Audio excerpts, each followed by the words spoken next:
So I was looking on the internet of all good things, which you can never trust the internet sometimes. You have a few tattoos. I do. Okay. Oh no, you oh my gosh, you stop now. Like you zoom, and then I have a few. I do. Yes. What do you want me to? Are there any stories? So my first tattoo is this butterfly. It's a very small butterfly. I got it probably when I was 19. Okay. And maybe at the time it was also like one of the first few like outright rebellious acts. But this is significant because I encountered coaching when I was 19. The same, so I did a tattoo I think a little bit after that. And it so happened I wanted a butterfly already. But because coaching, the experience of coaching, I would use the word transformed me inside and out. It changed my entire perspective of myself and my life.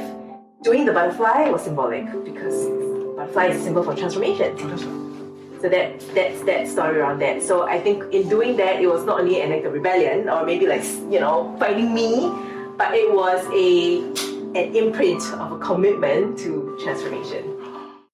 I have one at the back, it's quite big.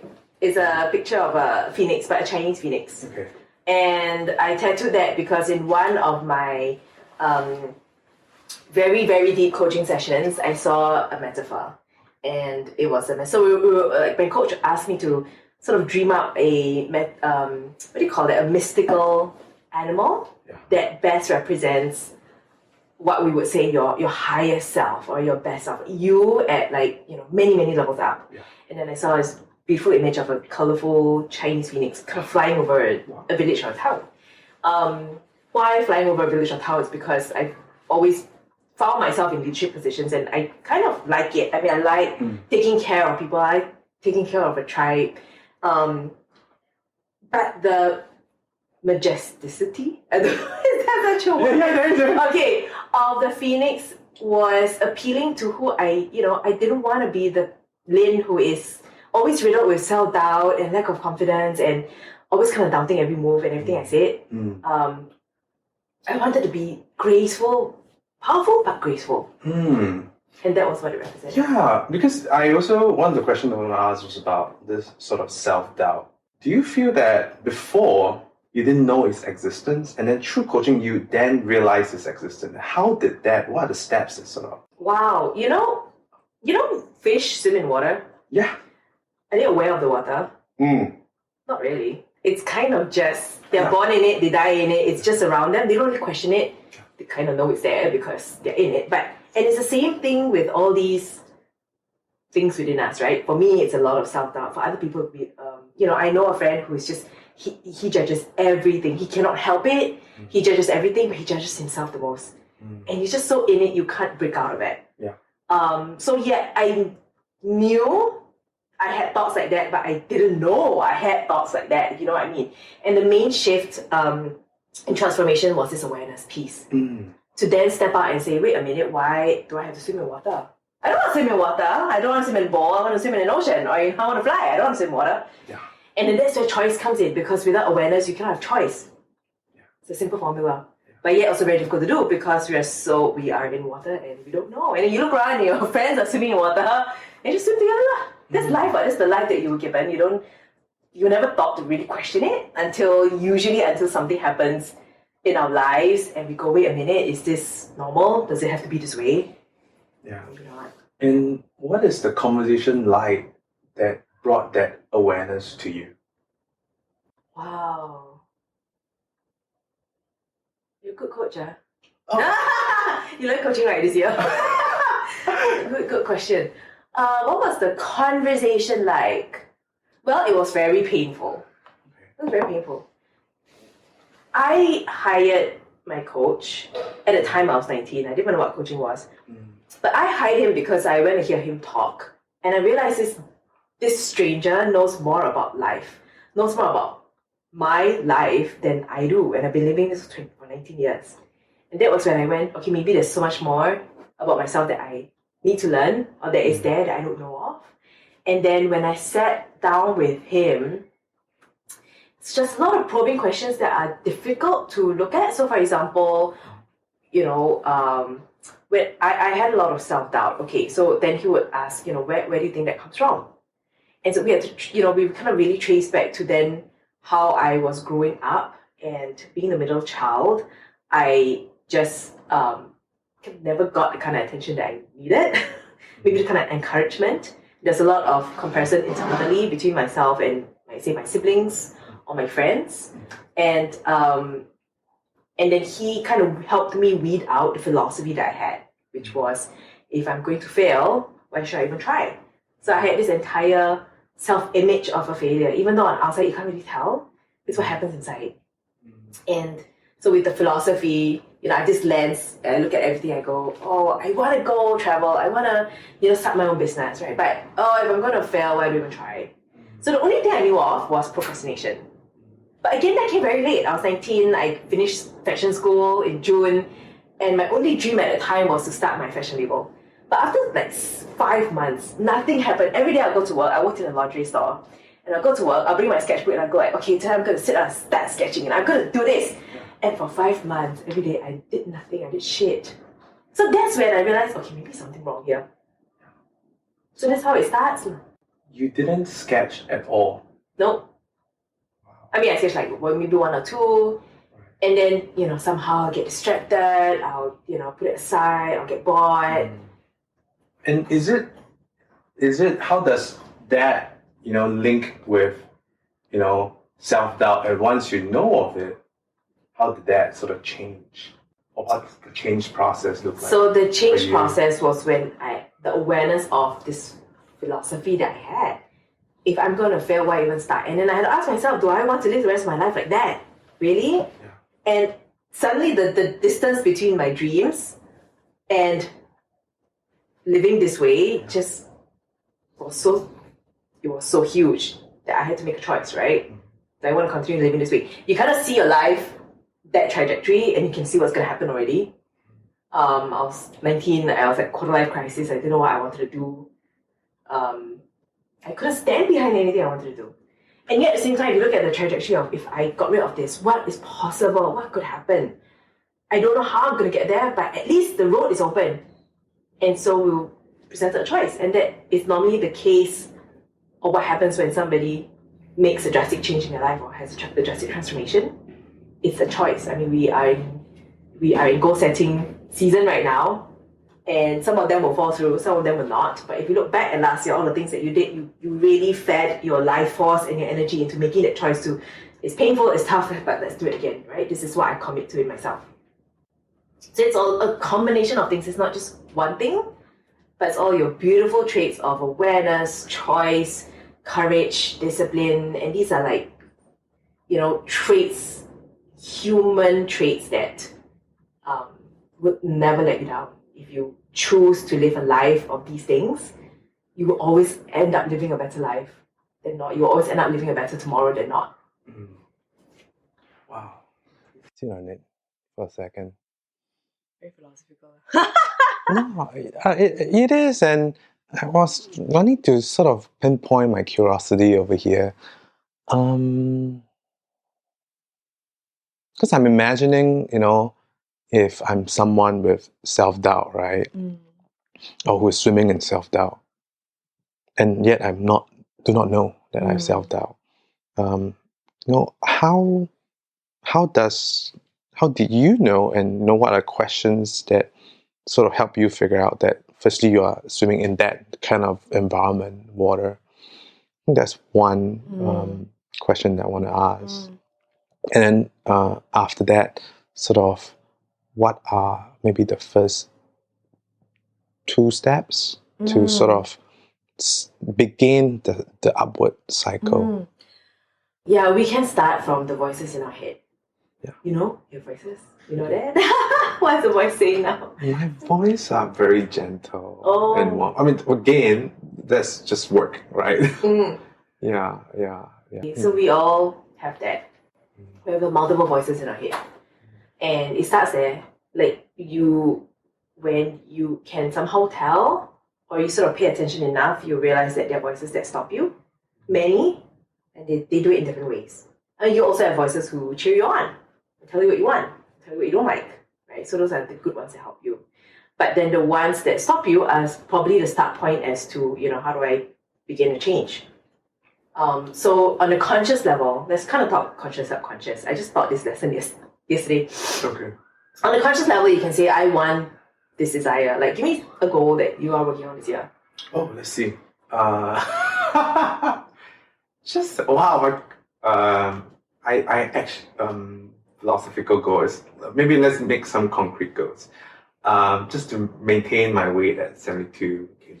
Okay, so I want to maintain my weight, right? So your conscious level probably, I don't know, sees a number or sees a routine that you would do, right? So that's your conscious. Like, you're thinking these thoughts. Okay. The thing is, our consciousness only determines 3 to 5% of our reality, or at least in the way that we manifest our reality. Right? The other 95 to 97% is by our subconscious. So your subconscious, like, so your conscious level now is engaging with me. Okay, you're listening and you're just chatting with it. But your subconscious level is all the things that's picking up, like the aircon, the other people in the room, the carpet, your button, but all that is taking data all the time, but we are not primarily aware of it. Okay, so you will have a conscious aspect of you that wants that goal. But then why is it that we know we want things in our lives? Why is it we still can't get it? Because there's also another part that is aligned to a subconscious part of us that is going against our goals. So human beings only act in alignment. You're not going to act out of alignment. If I say, can you kind of take this cup and, smash it on your friend's head, and it's not your value, would you do it? No. You won't. We will not act out of alignment of who we believe ourselves to be. Unfortunately, at a subconscious level, there are many parts of us that don't believe that we can be the person we want to be. And then there is a subconscious alignment to that belief. Yeah. So how do we end up here? Self-sabotage and correct. So it happens so then we begin to see that happening in how come I'm not there yet? I'm putting so much effort, I'm not there yet. So you have people who have a philosophy of, what is going to get me there? And then suddenly some project or some goal in their life, they go, I've worked so hard. Why is it not working? Why am I not there yet? Then you realize something's not working, right? You, maybe that example, sabotage, talking about that. Okay, you try so hard, like consciously you're like, okay, let's sit down, let's have this whole routine, let's have my, my weights and everything there. And then you wake up late. Right, so there are parts of you that would abort the mission because maybe on the deeper level you don't fully believe that you're somebody healthy or you're somebody strong. Or I have met people who go, I don't deserve it. I have so much difficulty carving out just 2 hours in my week for myself. I know that I can't. Why? Because fundamentally she realized that lady I just coached on Monday, I don't deserve these 2 hours. I don't deserve this self-love time. And until you have the awareness to get there, you cannot change it. It's going to keep running you. Yeah. And what would be sort of 1 or 2 stories of your process of overcoming one of these thoughts? Yeah. I think in August, I was traveling quite a bit. I sat down and went, where am I in my life? Where am I with my goals around my business? Where am I with my business goals? And then I'm going to be traveling again, for the next few months until December. So when I sat down, I realized, gosh, I have effectively 1 month in September to smash my 2022 business goals, because by the time I come back, it's going to be Christmas. So it's like, I went, God, Lin, you better get your act together. And then I figured, okay, what is wrong? How did I end up at the point where I'm in August and I'm left with 1 month to smash out my goals? So that was where I realized I've been all over the place trying to fulfill what I believe to be other people's expectations of myself.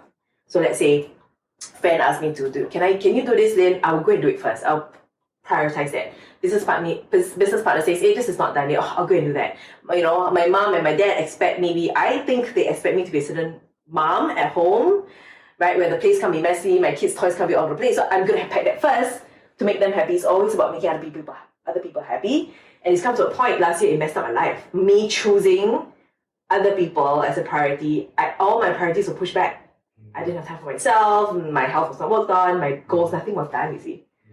So then when first step is always the awareness, which is where the role of a coach comes in, or sometimes when we have, conversations with great friends and we can be really honest. These are, another scenario where these things can come out and you go like, okay, wait, I'm aware of this now, then the second step is choice. Do I want to change this? Do I want something better? There has to be that choice, and then that ask of, where is my alignment? Where is my desire? What do I want? So there's this whole reflection process, and Eckhart Tolle said it the best way. So he's like the thought leader in living in the present. And I heard one of his podcasts. He said, stillness. I don't quote him exactly. I don't know what he said, but he said something like stillness is one of the most underrated traits, or at least that's how I interpreted it. It's one of the most underrated abilities that a person can do today, to just sit still and look within, because society has conditioned us to try to keep up with everything. That sitting still is so uncomfortable, but yet if you think about it, it is so much of our human nature. I mean, can you imagine what our ancestor cavemen used to do? Like, pretty much sitting around the whole day, like drawing. I mean, it's so much part of us, yet we have been conditioned to forgo that, because when we can do that and we find ourselves, we become powerful individuals. And that's not something that people in power want necessarily. And so that ability to have awareness and make a choice is the first step. Because when you make a choice, that's when you are getting clear about what you want to align to. Now, what happens after that is a bit of a journey. Because again, even though you consciously make that decision, you are going to have unconscious things inside, or limitations or beliefs that are going to pop up along the way. And then that's where you kind of do need, either a coach, or you need to just constantly learn, expose yourself, podcasts. Like, again, it's just constant space for reflection that needs to happen as you kind of pivot along the way to reach your destination. And for you, how does that look like? So the decision last August. And if you don't feel, No. go to the degree that, you feel comfortable sharing. No. So August I went, okay, I need to prioritize my stuff. Okay, I need to be more focused. So it was a choice to be more focused and to prioritize what I need to do. And then December, when I was kind of wrapping up my year and setting up my year 2023, I went, okay, that was a major lesson. How am I going to evolve it this year? How am I going to make it part of who I am, as opposed to a temporary choice? So I went, okay, I just did a lot of journaling, and I went, okay, the theme for this year for me is I'm going to live unapologetically, right? And I have a hashtag called me for me. It's not like we for she, it's me for me. Damn it, like I need to prioritize myself. I need to ask myself what I want, what's important for me. Because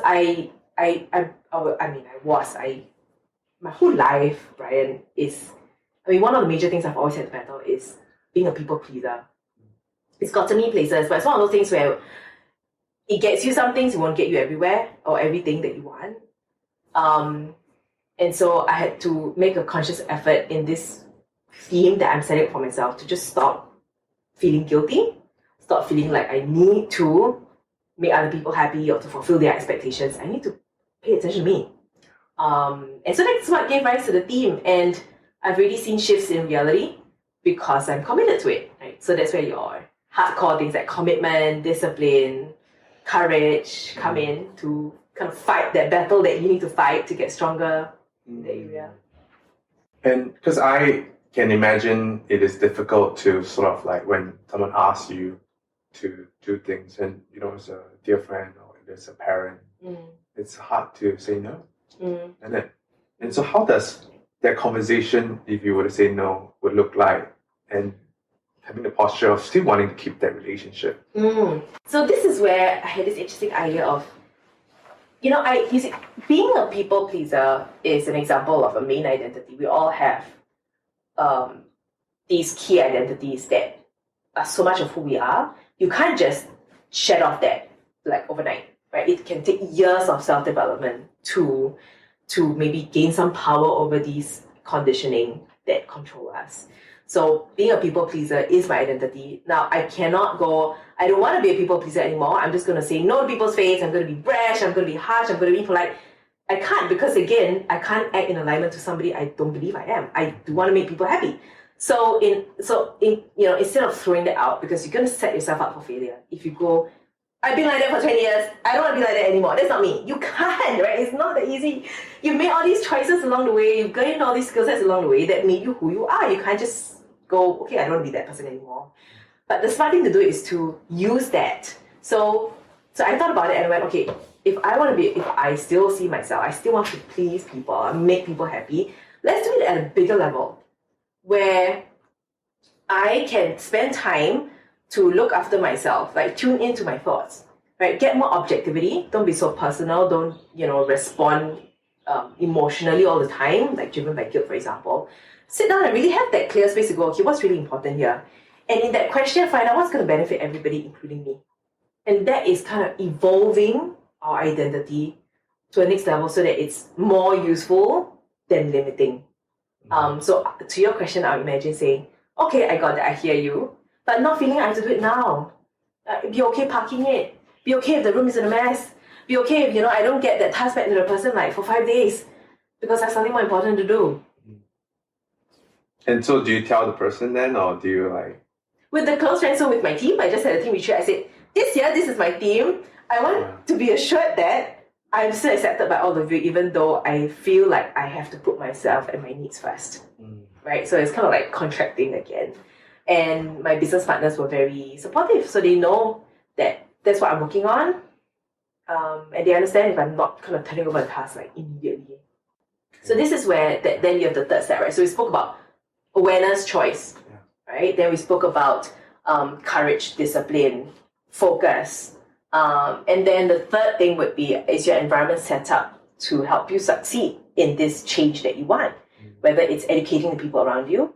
My brother is on healthy eating right now, and I've tried it, and I can never change my parents' mind about what they cook. But with my brother, because he's the youngest and he's my brother, right? My parents are like, okay, they have changed to suit his habits, his healthy eating habits. So it's about educating people around you, right? If you want to lose weight, making sure that your kitchen is full of food that supports you and not goes against you. Structures, right? Your desk, your calendar, like these things need to be in place. And again, because not only does it help you, but when you see it, it reinforces, or it tells that subconscious, hey, I'm a organized person. When you see the healthy food, oh, I'm a healthy person, I'm taking care of my body. So if we were to circle back to, because you were sharing about a couple of tattoos, and are there any other notable ones that is meaningful to you that you have the phoenix, right? Butterfly? I think you would like this one because you want to talk about spirituality. It's very blur now, but it says... Child of the universe. Yes, it says child of the universe. Where were you when? Oh, I can't remember when. Early, mid-20s. Okay. My friend who was training to be a tattoo artist did it for me. I went to her and said, okay, I'll support you, I'll be your first client. Which is why a bit crooked lah. Some letters big and some letters small. I don't care, it's okay. I believe in being in tune with the universe. We are part of a larger system, whether you want to believe it or not, whether you're aware of it or not. We are part of a larger system. Even though as a conscious being, we go, I want this, I want my life to be this way. But there's so many other circumstances around us, not dictated by us, that affect us. Right? And that is us kind of being part of a larger system. Weather system, system of society as a system, power as a system, universal laws as a system, and we can talk more about that, right? All these things we cannot run away from. I feel the smartest thing to do, even though it's the most painful thing to do sometimes, because you have to drop your ego. Smartest thing to do is to go, okay, I get that. I need to flow here. I cannot be so hung up on. Yeah, what were you hung up on then? I mean, look, a simple thing is, once I hung up on that, I can give you everyday scenario, okay? Because people, audiences who have kids or who are going to have kids maybe, they are such a great example of nature in its pure form. When they want something, they just go for it, right? They're not like adults who go like, oh, I want that, but should I not? Is it appropriate? I don't know, I feel guilty. There's all these conflicting things that come in. Kids are just, boom, they're like a whirlwind, they just go wherever they want to go. And as parents, our struggle and our suffering so much is from, why don't you keep quiet? Why don't you, shut up? You're making so much noise. Stop dirtying the place. Stop smearing the food over. And that's pretty much what happens with, I guess, natural laws of the universe, things that waste work, or, organizations or teams that we're part of. There really is, everything can't go according to what you expect or you think should be. And that's where the painful part of letting go of the ego and going, okay, I will let go. I'll flow. I will accept when the loved one dies, it may seem unfair. I want this person to live, or how can this happen? But peace comes with acceptance that this is life. This is the way life is. You can't fight that. The more you fight it, the more you suffer. Yeah, so it's an interesting dichotomy because on one hand, if you were to just accept everything, then you'd just be lying there on the bed, right? Lying on bed. Yeah, but then at the same time, if you want to make change, then technically you are also changing sort of the dynamics around what is status quo right now. So how do you see that, plays into acceptance, plays into being a change maker? A recent example came up. So, those who work in the corporate world might be familiar with this kind of scenario. There was this leader who's very driven. Okay, he's in sales. He knows what he wants. He'll go after it at all costs. Okay, which is why he's very successful. But unfortunately, one of the ways that he gets what he wants is to jump hierarchy. So if boss isn't listening to him, doesn't give him what he wants, he'll go up. Not listening to him, he'll go up. So at one point of time, he went to his boss's boss, who is probably very high up there in HQ. And that guy was like, why are you bringing this to me? Right? This shouldn't be brought up to me. And so the conversation with him to be had with this leader was, look, you are now creating a mess because the whole organization is looking at you like a problem child. I want what I want, and then you escalate until you try to get one, but that's not how it's done. So that's where we have to distinguish between what is ours to own. Okay, we have our internal system, our choices and our behaviors are all our system, and how us as a unit acts within a larger system. And sometimes you as a unit does not fit entirely, perfectly, and nobody does, frankly, fit perfectly into a system. There will be friction. And that is where, back to what we said earlier on, when something happens and it's not going the way you want, there is a chance for you to go, wait a minute, what's going on here? Kind of look at it objectively instead of being tunnel vision. Okay, maybe I'm not getting what I want because I'm not doing it the right way. Why am I not doing it right? What am I not doing right? And beginning to get aware of that and own that. So his change came when he realized that, again, right, unfortunately, awakening comes with pain. You can't awaken if you're lying in bed and all day in a cushy cushion and watching Netflix, unless you're watching something painful. That painful conversation had to be had with this leader to go, dude, you are literally slapping yourself in the face every time you do something like that. You think you're trying to be successful, but you're now sabotaging yourself. Everybody is looking at you and going, we don't want to work with this guy. So he has to make a choice to change and to fit part of himself into the system. You're not changing who you are. Sometimes, in most cases, it's just changing your behavior. But that in itself can be difficult because of our ego. If I am somebody who always gets what I want, he's going to have to learn that that's just not the only thing that's going to bring him success. So that's the acceptance piece. So when you have acceptance, it's like pouring the water out of the cup. You're going, okay, I like water, but what else is there, right? Let me kind of make space for something bigger, something different. And then that's a creative process. I have a question here. Yeah, who is Gavin? Who is he? How did he came into your life and how did he... Oh. Yeah. Kelvin was my first mentor. He was the man who kind of took me as a blur, lost, confused 19-year-old and kind of shook me up. And that was really what I needed at the time. He is controversial in that he says things that people don't agree with, they don't want to listen to. But we know that people who have made a difference to society or has made a difference to the world, they don't say things that people want to listen to. I was just listening to a podcast on the way here, and these two multi-millionaires are saying the same thing. We say things that would trigger people because, unfortunately, that is the truth that many people don't want to hear, right? Or their egos, right, don't want them to get that kind of awareness. So, but I needed that because I was a sheep, right? Whether it's to what was conditioned in me, to the school system, to what my parents wanted of me, or what I believed people wanted of me. I was a sheep. I didn't sit up and question my life. And because of that, I didn't have power over things. And he's it was just, like I said, right? It was, he knew so much more about life and about what, this larger system was that made me go, there's so much more that I can learn here. It wasn't one thing that he said, and it's not only what was said, because if a person's incongruent and they say the most brilliant things, but again, our subconscious picks up on who the person is when they say that. It was the congruency and where he's coming from that made me go, this is something new. Never know, never heard of this. What do I need to learn here? So he was my mentor. He was my coach first, and then after that I worked with him, I worked for him for like the next 8 to 10 years. And that was when I started off as a client or a coachee, and then in that period I made that journey to be a coach and to be a damn good one at that. And I also learned the business of coaching, and I also got the opportunity through his organization to impact hundreds of lives. If not for all that, I would not be who I am today. I mean, there's two paths that that we could go down that I'm interested in is, your journey to, your coaching success now, and then of course, not doing that anymore. Who knows, maybe after that you still go back to it. And then another path that's kind of interesting is also, when you should move on.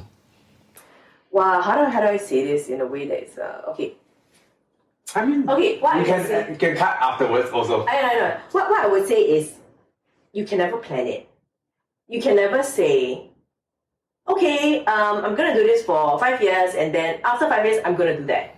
You can maybe kind of have a rough sense, like I might want to try this for 5 years, but to say, okay, I'm gonna stop this road after 5 years, you never know, because again, life happens. And how do you know when it's ready? You just know. I think life has a very funny way to prepare you when there's change that is going to happen. I'll use my example as a mom. Okay, so I breastfeed or I breastfed my children. And breastfeeding for many moms is a very intimate, it's a very intimate experience. Like your child, it's just really you and your baby, and it's it. And it's very common to hear mothers, get emotional when it's a child's last breastfeeding experience, right? Because it means that the child's grown up. It's time to move on. Change is happening. What I realized was it wasn't so melodramatic in my case, right? I was like, okay, I'm aware many mothers go through this. I don't know how I'll feel. Interestingly, the few kind of, leading up to the time when I'm going to stop, because I kind of plan, okay, I'll breastfeed them until about 2 years, and then we'll see what happens. So leading up to 2 years, there will be things that begin to happen. For example, babies bite. They bite your nipple when they're drinking milk, and it's painful, okay? And so when it happens all the time, you're like, it increases your will to go, you know what, this needs to stop because now it's hurting me, right? Or just with my first and second child, it will just somehow, it will get uncomfortable physically, or somehow the sleeping arrangements will change, or the child's temperament will change to then prepare you for the change. And if you are sort of in tune with that and you begin to pick it up and realize that change is already happening, then that's where, when it's time to go, okay, right, I can let go. You're actually already prepared. Life actually prepares you. There are many people I spoke to who have gotten into accidents, and they go, you know what, actually looking back, the signs were already there. Whether I pay attention to it or not, or whether they pay attention to it or not, is a different thing. But things actually happen leading up to the change. Where in an organization, there's change coming when people are beginning to resign. More people are resigning, there's more unhappiness, okay? Like you see these things happening, okay, change is happening, something's going to happen. What should I be prepared for? For a professional change, what are some of the signals? So there are two, there's like negative and positive. Okay. So negative common ones are like dissatisfaction. Not happy here, the culture here doesn't fit me, I'm struggling. So I thought that I wanted to say set up a health business, but why am I struggling so much? Because sometimes it's an ideal, it's a good idea, something that I feel I need to do, but then internally you realize it's only going through it, you realize, wait a minute, this is not me. So those are like examples of negative drivers, but you also have positive ones, and they may not be exclusive, they can happen at the same time.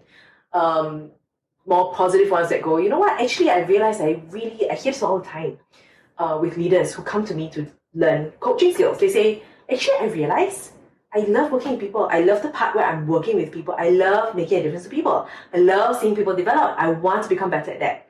So it's a pursuit of an emerging passion or an emerging curiosity. Sometimes people go like, kind of like that. Let me explore it a little bit more. And those are things that we also want to pick up on because they lead us to that next step, that next change, that next level, that next piece of work we need to do for ourselves. We are, as human beings, we need to evolve. And in a way, and I'll come to this, in a way, we are supported to evolve. Yeah. Right? And so if we're able to tune into that, we will evolve naturally and quite painlessly. But when we resist, again, the flow or the nature of the larger system, that's where it gets very painful. Is there a moment in your life where you resisted? Oh yeah, many. How did that? I don't think my resistance was huge. Well, maybe, or either I can't remember it now. But resistance to motherhood was a big thing. You mean like to give birth? To become a mother, I was not prepared. On the identity? Yes. Yes, you nailed it. The identity of a mom or something I never identified with my whole life. When I found out I was pregnant, I'm like, I cried for two hours. So there was a huge resistance. Yeah.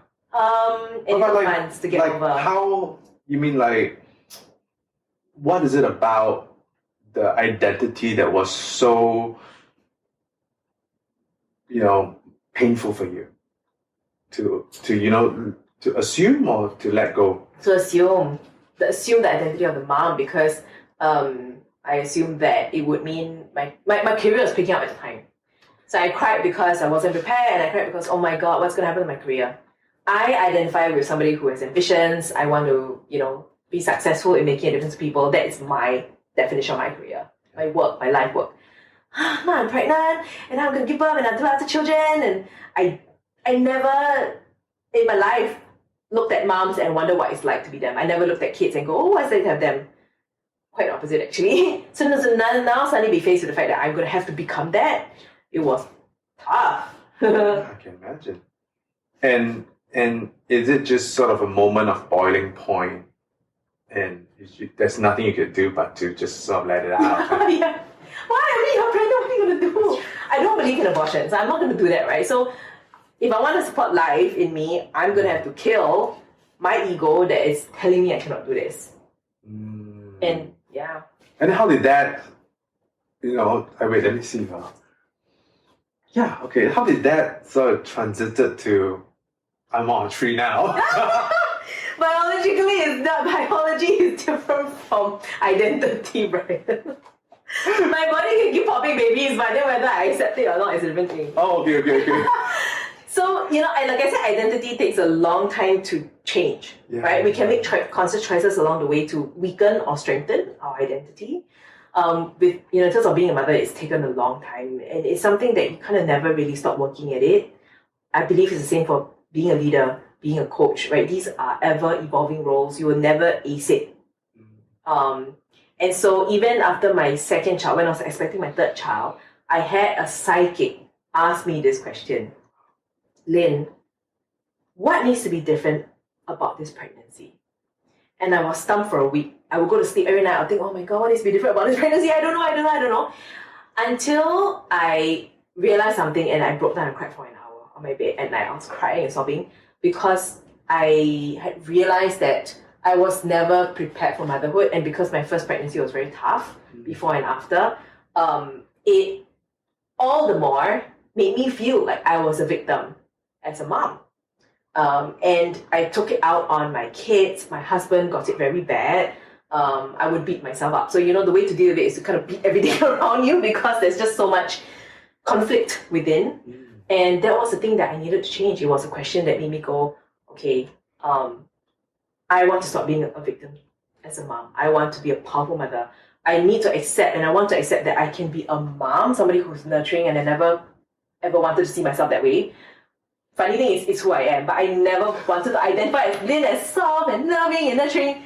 Now I don't have a problem saying that, but I had to visualize myself as I can be nurturing and I can be powerful. And I want to be both. Maybe that's where the tattoo thing comes in, right? Because there is an evolved version. You should never ask yourself, which one do I want to be? We're not built to be small. We think we're small, but we're not built to be small. Never make choices of, should I have one or the other? I think one of the interview questions was one of these, pieces of advice that lead people the wrong way. Well, you got to choose, right? You can't have your cake and eat it. Oh, you have to choose either this or that. Maybe in reality, you have to start with something first, but you never go, I am not big enough, let me cut myself and just fit myself to that. Never. So that was the choice that I made. I want to be powerful and nurturing. And that's Lin version, I don't know, 3, 4, 5, 6, right? Changed quite a lot along the way. Yeah. And you just got that realization from pondering about the question of realization of like, you have been a victim. You wouldn't know, like, it's funny because it's like, there isn't, you would think that after MCC and, Yes, with all the, I'm aware, right?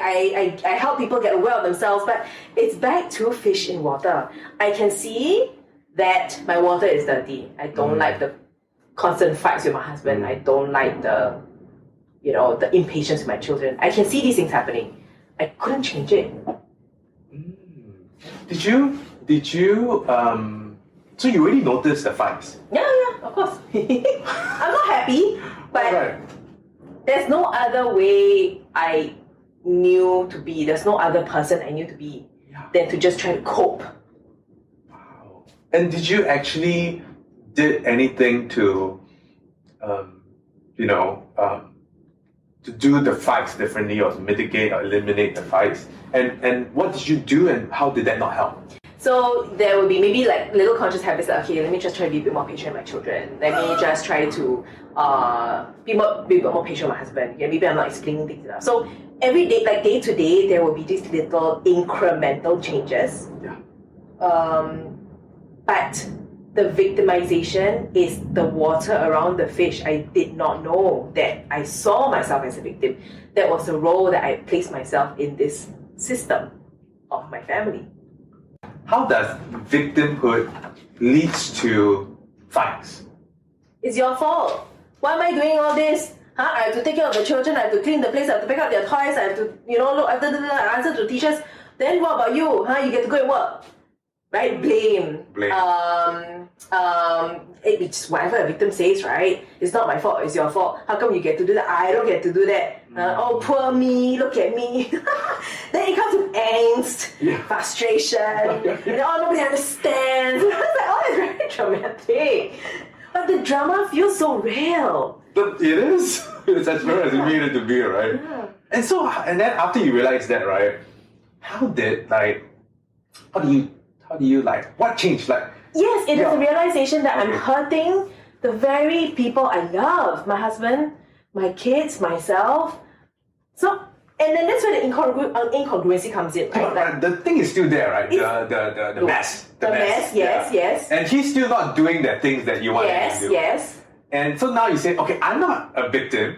I'm a creator of my life. I can make a choice. Right. Yeah. And you just go clean up the mess? Yeah. Maybe it's just more peaceful, more neutral, more choice. Stop blaming him. Right? I don't want to cycle being a victim anymore, so I will either just do it myself or ask him to do it nicely or I'll get the kids to do it, right? So suddenly more options open up versus I need to do it myself, you see, I'm so poor thing, right? And you kind of, again, we are in alignment, so I am acting to align to I'm a victim. Yeah. So I mean the math is still there. So so there's more options, and then you exercise those options. Yeah. And I guess then, so the problem is still solved both ways when you're a victim and you're not a victim. Is that true? Because you will be angst and clean up the thing. Yeah. But now you have more options to maybe get. It's not only that. Every time I clean up, I stab myself because I'm angry. Do you imagine over 3 years or 4 years, 5 years I've had children, And I stab myself every time I get angry at my husband or my kids. Versus, the mess is still there. Even if I choose to pick it up, I don't stab myself. So it's the self-harm. Yeah. And every time you stab yourself, you reinforce that, it's so painful. You see, I'm in so much pain.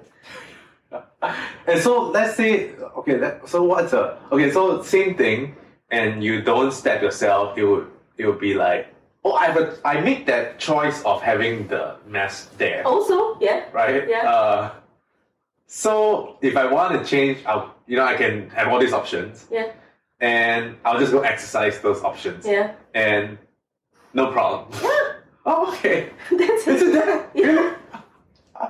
Okay.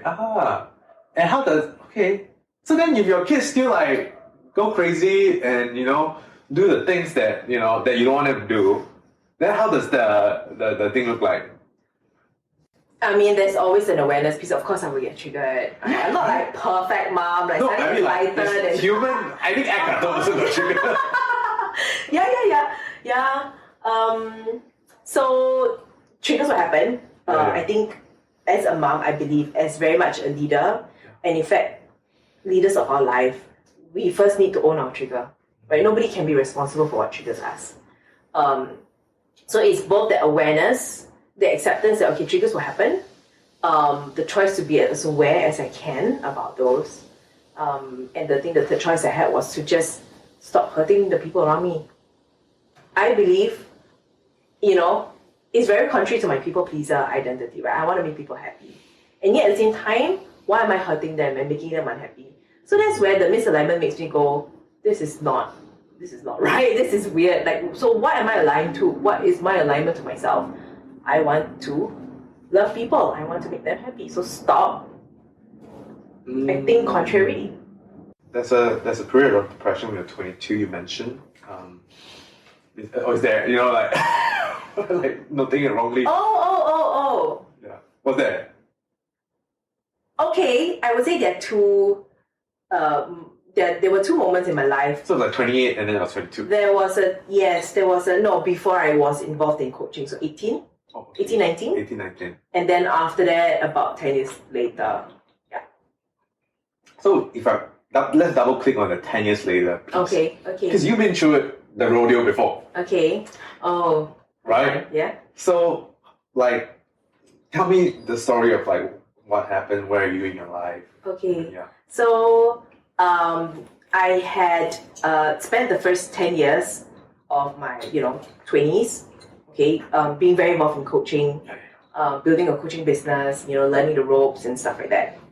And then I decided that I wanted to pursue a passion I've always had, a bucket list item, which was to set up a fashion business. So I did that. My best friend and I did that for about 2 to 3 years. And then we closed it down. Okay. And then so, after that, there was this whole sort of, different sort of odd jobs, helping different people in their businesses. I was still coaching on the side. I would still have people come to me. But then I was involved in different businesses. Also, you're not coaching at that time, or mainly anymore? Or? No, I've never been, or at least I've never told people I mainly coach and that's how I earn my money. Oh! I like running businesses. I like the business aspect of it. So, coaching is something I do. Yeah. And I can do on the side. But even if I run a coaching business, I must always be involved in the business. I like the business part. Oh. Because it fulfills the question of how do I impact more people. That's right. You can't do one-to-one, and then, not only does money come in slow, your impact is so slow. So I'm obsessed about how do I build platforms that impact people at scale. So that requires, the business part. And so as I was doing that, you could say that I was lost again. And I spent, I think... Why do you feel that? Why do you feel you're lost? Because I think there was multiple negative experiences that happened in the different businesses. Okay. Right? So sort of life lessons I had to learn, right? That didn't work out entirely, and I fell out with my best friend. We're on good terms now. We still now we work together. But at the time, I felt like I lost her. The business didn't work. We didn't make back money. And then when I went to work, with different people, clashes with them, different expectations. sacked for the wrong reason, which I only realized after that, right? Being accused for things like, so all these were, I felt, life lessons I needed to learn. And frankly, I wouldn't have the success I have now without those lessons. So it was painful. It's kind of like we have cycles. Okay, can you tell me about those lessons? Because double click on those. So do we start the business or are we done with that? So, you can double click on that, like maybe add a bit more texture and colors to. I mean, okay, so the fashion business, so we actually had a retail store. So things were like for real, right? We'll manufacture clothes overseas, And I think we went into partnership because we felt that we are kind of like we're very similar. Okay, there's a lot of synergy between us. Unfortunately, that was also what caused a lot of clashes. And because even though we were similar in, say, personality and dreams and character, she had a very different idea from what I had and vice versa. Okay, so when it came down to things like money decisions or decisions to whether we produce more, spend more, how much do we earn, how much do we charge, that's where the clashes began to happen. And then at the time we were both not prepared or we weren't educated with this, right? Because it was our first partnership together. So then that's where the relationship lines kind of get collapsed. So she's somebody who doesn't really talk things out. And then if you don't talk it out with me, I'm kind of like tunnel vision. So I would just do my thing. And then it just gets worse that way. So I think the major lesson out of that was, friendship. There are certain rules that make friendship flourish. There are certain rules that make business partnerships flourish. And you have to be very clear about those things. Right now, my current business are with friends. My entire team are my friends from 10, 20 years. And it works because we are clear about this line. Okay, tell me about that line. Understanding different roles, different expectations come with different roles. Friendships, okay, the easiest thing is like languages of love. Have you heard of that? Right? So those are examples of what feeds a friendship or romantic relationship. Like, you do these things, I will feel loved. Frankly, relationship is very mechanical. A lot of people think that relationship is this romantic thing or this unexplained sort of destiny, synergy, get along. No, you know. And in the longest relationships you have with your parents, your best friends, your girlfriend, boyfriend, husband, wife, it takes a lot of effort to work. Romance is just part of it. A lot of it is working the right thing. Talking, communicating, doing acts to feed back into relationship. And so it's just simply saying friendship as a role has these rules and expectations. Business partnerships have these rules and expectations. And as long as we, as a unit, decide and agree this is how we make it work, it will work. So what are the questions or things you think about now and make it more explicit that you do now in this than you didn't do back then? And for a person who's going into the first partnership, what are some things that they could be conscious and talk it out first? Okay. I think the biggest thing is really realizing, not theoretically, that people are different from me. Okay, and this is actually part of, because I studied motivations, and we are driven by our values. Okay, so whatever that is valuable to you is part of the water around the fish. To you, it's so important, therefore you create your life based on that value. Unfortunately, it gives us also blinkers. We assume, and this is across everybody, we assume that it's important to us, therefore it's important to you.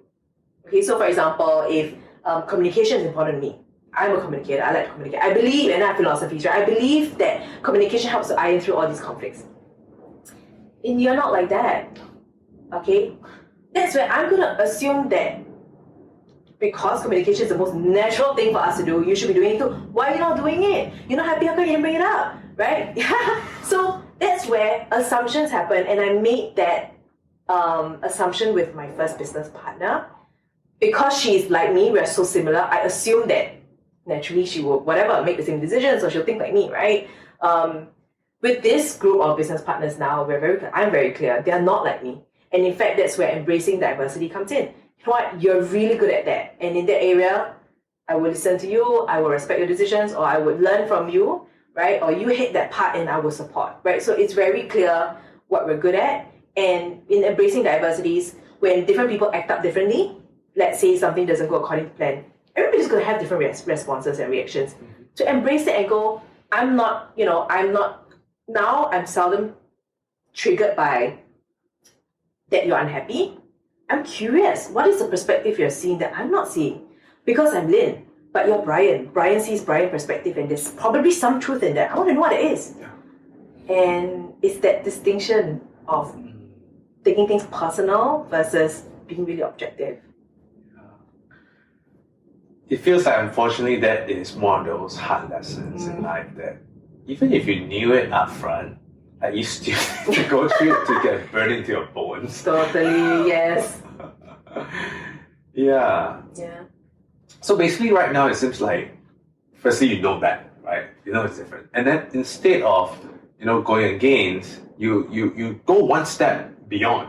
You go, can I be curious? And how can this be an additive thing to the business and to, myself and increase in self-awareness? And the relationship too. So both the business, the friendship, and yourself both flourish if once you can hold the perspective of they are different and they could be helpful. Yes, but can I add important disclaimer? Yes. I choose to do it that way because I have a philosophy that I operate from, which is if I take care of the people, the business will be taken care of. Right? So in my organization right now, Collective Change Institute, and I say this all the time, what's important is the relationship. Okay, because this works because we're doing it together. We invest in the relationships, naturally the business will work. But then I would say a lot of times business owners focus on what? Is the operations working? Is the money coming in? Money's not coming in. And then the relationships take a back seat. But what drives the business? Yeah, you have the system of a business, but what are your robots driving the business? It's not. It's people. You don't take care of the people, they're not going to take care of the business. So because there is an explicit, philosophy and an understanding and agreement that the team has, which is why we are open to each other and go, you're different from me, but I want to learn, I want to see, right?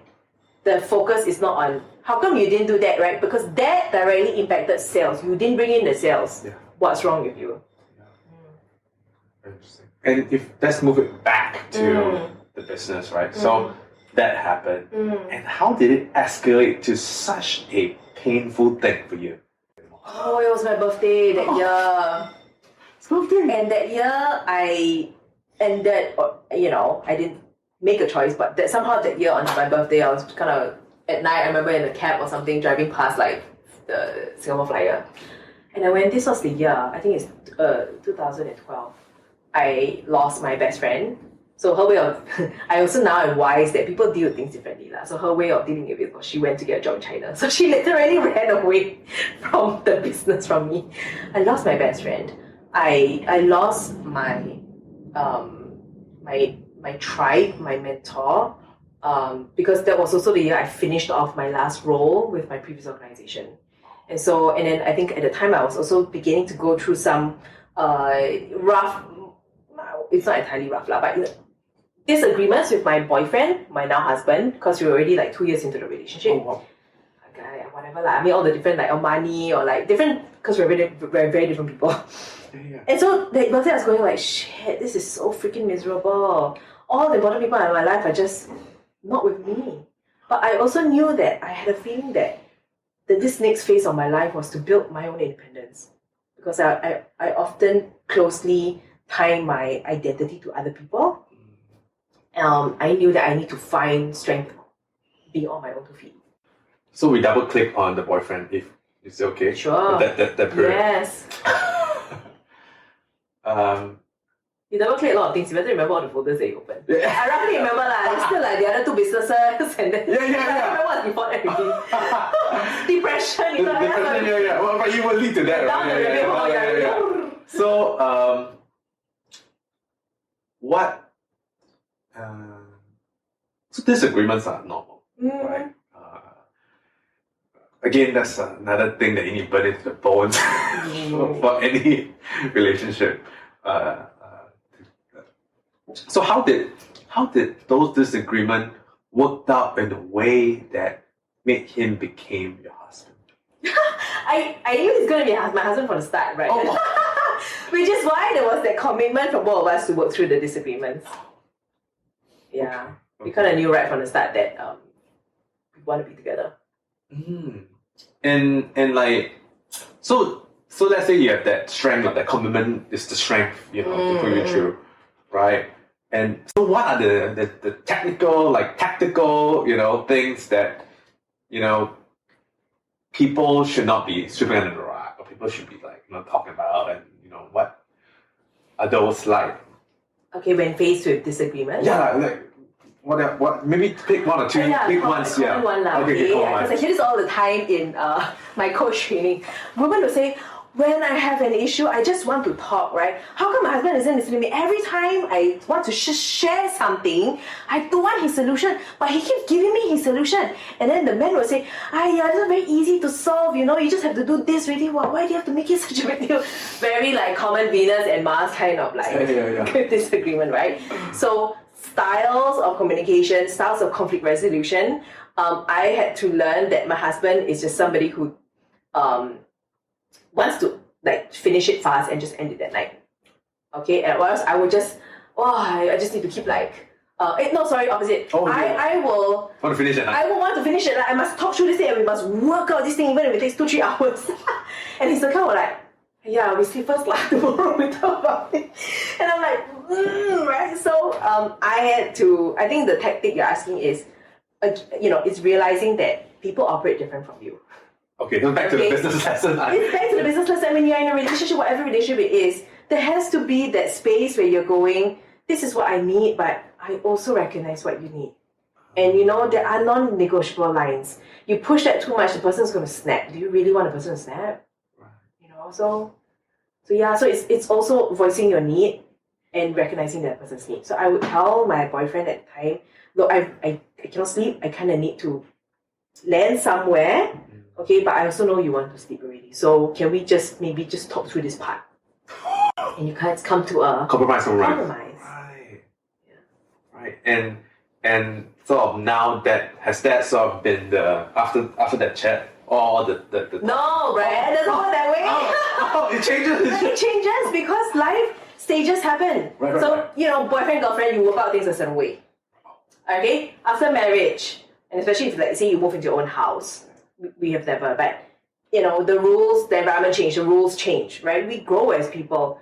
Then our expectations, our way of working also needs to update, right? When you have one child, second child, third child, all those need updating. In fact, over December and the first week of January, we have been arguing a lot. We finally arrived on something, but the arguments are needed to go, what's an old way of operating that does not work anymore now that we have 3 children and we have businesses, multiple businesses each of us run. What is old is not going to fit. So that's where friction happens. And the thing to do is fight it out, talk it out, and then see where it meets, where it settles. So I can assume that because you have this lens of, wow, disagreement, great, I gotta learn so much things. No, I don't know. I still resist, right? So like, you see that fight again. That day I just blame him. You see, we're supposed to have a nice breakfast and you brought this out and now we have to fight again. There will still be that resistance. Okay. Not like every day. What? Disagreement? I bring it on. Yeah, man, that's not why we can learn so much things. Okay. So and so does he? Does he call you out on, hey, you're blaming, you don't want to blame? Recently, he's a bit more, yes, he speaks up a bit more. Last time, he'd be like, okay. He's very, like, peaceful, so he'll okay his way through. But I think maybe he's seen certain behaviors in me that's happened over time that makes him go like, okay, I think I need to kind of push back on this. And I like that. I want him to push back on what he doesn't align with him. Interesting. Okay, so the disagreement piece, and then your business not working, and then you left this organization and mentor, and then you were at Singapore Flyer. Yeah. Yes. Perfect. Yeah. What happened after that? Yeah. Okay, so I got into a few different jobs. So one of the jobs was but I won't share much detail now, okay? But I think I was there for about 1+ or almost 2 years. And then I did something which, I found out only later on when I went to study and I had a module on law. I realized that I was not, I was accused of being moonlight, for moonlighting. Moonlighting. Okay? But when I studied law, I realized actually I wasn't moonlight. I had the right to, earn money on the side that's not threatening the business, their business. I think certain things didn't work out in the business that then fell on me as a scapegoat to take that on. Okay, so it was not a pleasant experience, I think, feeling that, but it also made me learn, like, number one, I had a friend that kind of completely shone through. She was a client of that place that I was supposed to manage, and she saw what happened, and she just really supported me all the way. She showed me so much love and so much support, and that gave me strength. And sometimes in our weakest moments, we have these, maybe what a lot of people call angels. It's happened before when, some guy dumped me and stuff like that. There will always be somebody you don't expect who is there. And she was there, and we're friends until today. So my lesson there was what it takes to be a good boss. It was a founding team. There were actually 3 of them, plus some family members. So it became like this whole 5-6 people against me thing. And I felt what it's like to be a good boss or to be a good founding team, what it's like to just, I guess, find out things, right? Listen to your people, trust your people. So that was a lesson that I took back, and I only really applied it years after that, because it took quite a period to heal from that. And how long and a couple of years. We first started off with the law lesson when I realized that, wait a minute, this is not on me. This is not about me. Because of that people pleaser identity, I tend to collapse that line. Assume. Yeah, everything that happens, I would always first of all beat myself. You see, it's you again. You didn't do something right, or what did I do wrong? And, I would take it on myself, and that was the first wake up call to go, wait a minute, that's not me. I was accused wrongly. And again, I mentioned, I think this was a phase where I needed to learn who I was from a different angle. Coaching the first 10 years was a lot about who I am inside, my values, discarding all the conditioning and, who I was not. But then when you go out into the real world, that's where people again place things on you, and then, I realized, this is not me. This is not what I did. I'm not in the wrong. And to kind of remove that guilt and that blame that I was putting on myself, to find my own 2 feet. Right. So, can you describe your inner world when all that event sort of came together? My inner world, last week, when you are, there's this thing called scapegoating. If you learn group dynamics or systemic, in a system, there will be a scapegoat. So scapegoat is maybe the dustbin in the whole office. Everything that people don't want goes there. And unfortunately, it happens in group dynamics. There will be scapegoats in a group, like your omegas in a group, like the ones that people make fun of. They are the scapegoats. And so, when you're in that position, you feel weak because you don't have strength to fight against the system, because majority against one. It's not a nice place to be. And unfortunately, in my previous organization, I made somebody a scapegoat too. And so now, feeling that position, I went, shit, it's a horrible place to be. I never want to ever make somebody a scapegoat, and never do I want to be a scapegoat either. And that brought about maybe a more conscious way of forming, leading, managing, and being part of a team where we want to respect everybody as equal individuals and who lead in different ways. And if there's anything that we're not happy about, it's working it through, as opposed to just labeling, it's that person, it's their fault. Got it. And so how did that healing sort of process look like for you, and how's it contrasting it to the period before that? It took a long time, and frankly, it took different kind of realizations throughout, I don't know, maybe 3 or 4 years.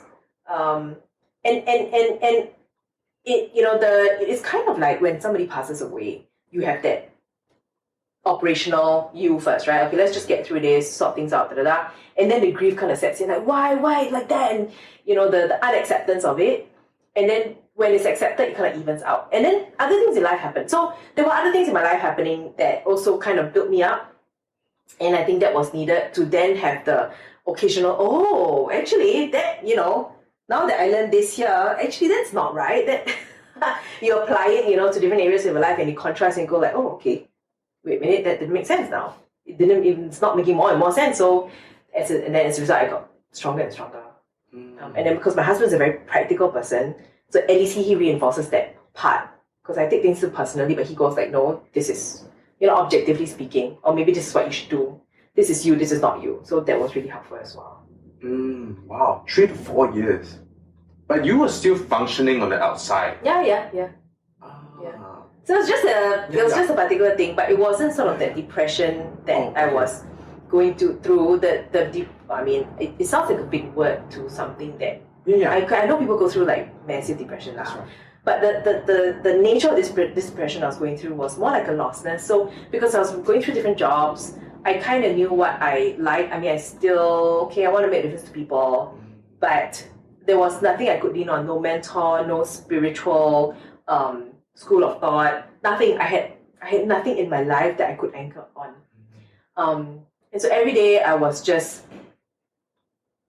bored, like depressed, sitting there going like, what am I living for? What's my purpose? And because I couldn't answer that question and I couldn't see any light, it dragged on for about 2-3 years. So you kind of go through the motion, you will eat, you do some work, but you're not there. You're not fully in what you do. It's constant questioning of, actually, I don't like this. Why am I doing this? There's so much drag to doing things. And then because I couldn't find something I liked to do and I wasn't good at it, and I couldn't be good at it, my bank account was going, at one point in time, it was like $100 every week. Like, for a moment of time, I never went past below zero, but 100. Wow. But your husband is still there, but it's just your, This is, yes, at that time we were just married, I think. Oh, okay. Or just about to get married. Wow. Yeah, it was that period. So I got married, when I got married, it was beginning to go up already. That was the same year I got my Master Certified Coach, my MCC certification. So it was before that. And he has just started his business, so he's kind of figuring out his own thing. Yeah. So this was me.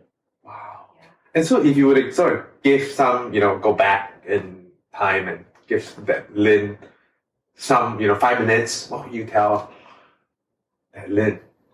I'm not sure there's anything to tell. I mean, I think we take on the journeys that we take on for a reason. I would just hold space for her, I think, which I don't do enough of for myself. And when I say hold space, it means just being okay that this is okay. It's part of, I frankly think many people go through these moments in their life, and yet because it's not what we are conditioned to, it's not what we're conditioned to believe life should be. Life should be, there's many things going on, one after another. I'm seeing success, I'm seeing achievements, I've got goals, I've got money, I can shop. No, that's not all to life, right? I know I've met many people and of course many people who go through this lull where nothing makes sense. They don't know who they are. They don't agree with everything and everybody around them. They're really sort of, and nature has that, right? Pockets where animals go into solitude to heal, to cut everything. Like, there was this poem, I can't remember his name now, on Walden's Pond, and his poem was really about I love to go through woods because there he said in that space you cut everything out in your life that does not matter to find what really matters. And these are moments where it's an opportunity to do that. But it requires that we take away all the, this is not right, I shouldn't be like this. Why am I like that? I'm bad, I'm so lousy. And I think that's where real clinical depression can set in. Because it's wrong that I'm wrong. It's bad that I'm bad, right? It's a double loop, right? Shit happens in life, but the moment you go, it shouldn't be this way, and it's because of me, you're blinded. Yeah. So if you hold space for this person, you find someone to hold space for you, how does, if I imagine someone who, have someone who's going through this right now, how does that look like? It's okay. That's what I'll just, and because I went through that, sometimes when people are lost, I tell them, you know what, it's okay, right? There's nothing wrong with you. There's nothing wrong with your life because things are not working out. It is part of a natural cycle. Everything in life happens. Destruction is part of the natural cycle in life. You cannot just keep creating and keep building on and on and on and not expect something to give. So those are moments we are in a destructive cycle in our life, and it's okay. Embrace it. Destroy it. By all means. Reflect, whether it's through reflection or whether it's through clearing your house or getting rid of your clothes, right? That's part of that self-search, and eventually you'll find what you're looking for. Cool. There you go. I think maybe a good question would be, what's your upbringing, your spiritual upbringing, if there is, and then how's that different from now? Zero spiritual upbringing and zero religious background. So my parents were free thinkers. I think they also explored a little bit in their lives. Like, I remember being brought to church. I was brought to different forms of that, but they never really stuck to something. And I like that. I appreciate that. So nothing when I was growing up. When I became a coach, I realized that the different, eventually what we believe in is all part of a system that we choose to take on, or we choose to be a part of. Okay, so whether it's a particular religion or even spirituality as an idea, as a practice, it's still a system. You have your rituals, you have your beliefs, right? So whatever works for people, to me, I've seen it work for different things, work for many people. So to me, there isn't one. To me, it's just what helps you become your best self. So what worked for you? So I think what was awakened in me was probably this relationship with nature, and it's probably linked more to shamanism, which is that relationship to natural elements, your wind, your sun. I noticed those things gave me energy, especially wind, when it's strong winds, torrential rain, like, whoa, I love the wind. It gives me so much energy. And so knowing that and following that, okay, right, so if it gives me energy, let's go out more. And then you begin to explore this relationship to Earth, Mother Earth, natural elements. So I think it started from there, and then I began to realize that I get insights or I get ideas when I am, in communicating, or some people are like, what? Okay, but yeah, I guess communicating with nature, I get bigger ideas, I get bigger thoughts, I get thoughts that don't belong to small Lin or limited Lin. Okay, like different people call it different things. Like so people would say it's God talking to you. People would say it's a spark, right? I mean, it could just be an idea, a practical idea. It could be a voice that says, like, okay, you're on the right track. Right. So even though I got this tattoo child of the universe, there were many moments in my life subsequently where I would look at it and go like, yeah. Okay, so one of it was on a boat ride back from the I went snorkeling in, what's that? Australia, Great Barrier Reef. And we were on the ferry back, and then there's the wind in my hair and the ocean, and we're like trying to spot dolphins and the sky and everything. And I felt in that moment that I'm in my element, like, this is me. I feel so harmonious, in harmony with all this. That works for me. Different people, different things work. But in that moment I go, I'm part of this, I'm taken care of by the universe. The universe has everything I need. And one wise teacher I brought in for a conference 2 years ago said, the universe is benevolent. It has everything you need. It's just whether you believe you deserve it. Right? This is where all the human limitations come in. Yeah. So then I pursue that even more. Wow. So just being open to. Very cool. Very cool. Yeah. I think. Yeah. So when I spoke to you the last time, you were like, oh yeah, just charge 1,500 an hour. So what are the steps to get to that? I mean, I'm basically also on the. I know people who charge like 10K a month, right? Retainer and all. But I think for others, it's just so out of their mind that they're like, like, I wouldn't pay that. Why would someone pay that? But so I think so giving them that context would be helpful as a possibility? Okay, so I started off for majority of the years of my coaching journey charging very little. What is very little? 50. Okay, sometimes it's a favor, like exchange. Oh, that's okay, sometimes it's like, okay, I want to help you as a friend, you just buy me coffee. Okay, 80, 50, 100, 200, 300. Like even 300 was inching on like, oh, this is so much, you mean I can be paid so much? So the first, how long I've been coaching? So let's say I've been coaching about almost 20 years already. Yeah, what are the milestones of like the different internal thing that you believe, okay, this is the amount that I set, be comfortable sharing it with someone? Okay, so 2000, I started coaching officially about 2005.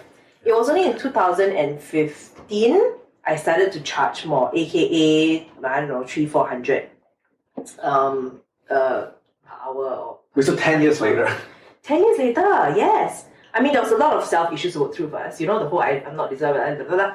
And then there was also because the profession was at its infancy, nobody knew what coaching was. Why would they pay for it? There wasn't enough education done at that time. Frankly, really, coaching only came up like on the scene. So about 2016, 17. Yeah. So there was that market demand, market on education was also missing.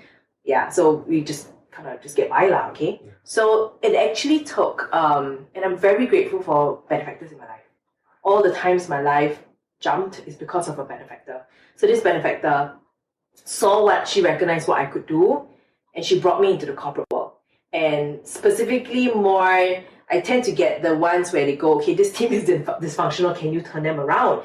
This leader is, you know, wow, tons of toxic behaviors, can you turn him around? Because his upper management is going, look, you better change or else. So it's not just, I don't know, practical, action-oriented coaching. There's a certain psychology type to it, right, which is where the transformation happens. And somehow, because of my past in life coaching and transformation coaching, it was the element that I brought into executive coaching or, you know, the action-oriented, solution-oriented type coaching. And that's what caused results fast. So number one, somebody brought me in. So what I could do, you go do that. I did this. Oh, it was very, very confronting gig. I was flown to Jakarta. I had one day to turn around a founding team who was on the verge of divorce. They are one of the largest media companies in Indonesia, and they've been battling it out inside for a long time. And they went, okay, my last resort is a coach. Like, what? You mean I'm supposed to turn the team around in one day, and it's their last resort? How am I gonna do it? I did it anyway, and then people saw that difference. So that's where the referrals started to come. Okay, so for me, it took external validation. Say, you know what, you're damn good in this, why are you charging this? You know, I've got opportunities for you, let me bring you out. And I know part of my formula in my life has always been benefactors. So I go with that. Okay, if I can't believe in myself, I'll let you believe in me. All right, I'll just do my work. So that's the first jump. Yes. Yes. And then as I then brought myself up more, of course, more confidence, sharpened my skills more realistic that, wait a minute, I am delivering change. Without me, this would not have happened. So the more the chances of things not happening, and then you come in and you intervene, because of the intervention, it changes. I feel the value should go up. So then, okay, it's just more exposure to situations, to clients. Of course, I got more training in certificates. One module I went through was how do you coach using return on investment as an approach for your corporate clients. And I went, you know what, not many coaches have that. Like, I should charge more. I invested this amount of money, I can't remember how much, in my training. I need to feed that investment back into my prices. And somehow suddenly me went, oh, that was very practical, Lin. Yeah, good job. Okay, do that. And I did it. And at the time, I already had my MCC. So it's like, but it's horrible to be charging $200-300. I'm spoiling the market, you know. I care about the profession, and therefore I should not be doing that too, even though my ego does not agree. Yeah. So the first jump was to 300, right? So and then the corporate world was that is it just a gliding path? Glide path? 4-5. 4-5. Okay, right. And then after that, what happened? I can't remember. At some point, I jumped it to 800. I think that was when I began to. Actually, I bookmarked the Jakarta thing, but we'll come back to that. Oh, okay, okay. At one point, I pushed it to 800, tested the market, still okay, especially corporate coaching. Because after that, 2017, 18, 19, more organizations were looking for coaches. So I'll try out quote. I didn't get a blink. Okay, then accepted, right? And then I have L&D and HR people as my students, and they will tell me, Lin, 900 too low. US coaches charging this much. You all should be coaching at least with your MCC and experience, minimally 1,002. Again, somebody believes in me. Okay, I will do it. Market research, right? So I start charging 1,002. Still okay, right? So then 1,005 to 2,000 became like really private clients. The ones who are, you could say, almost desperate for a change. They don't know what is the change they need, but they know they don't want this, the way their life is right now, or the way that their business is right now, or they know that they're unhappy and they've tried all things and they can't, and they're willing to go, yes, I want to commit to my life. I said, your commitment takes at least 3 months, So it's a way to hold them accountable as well.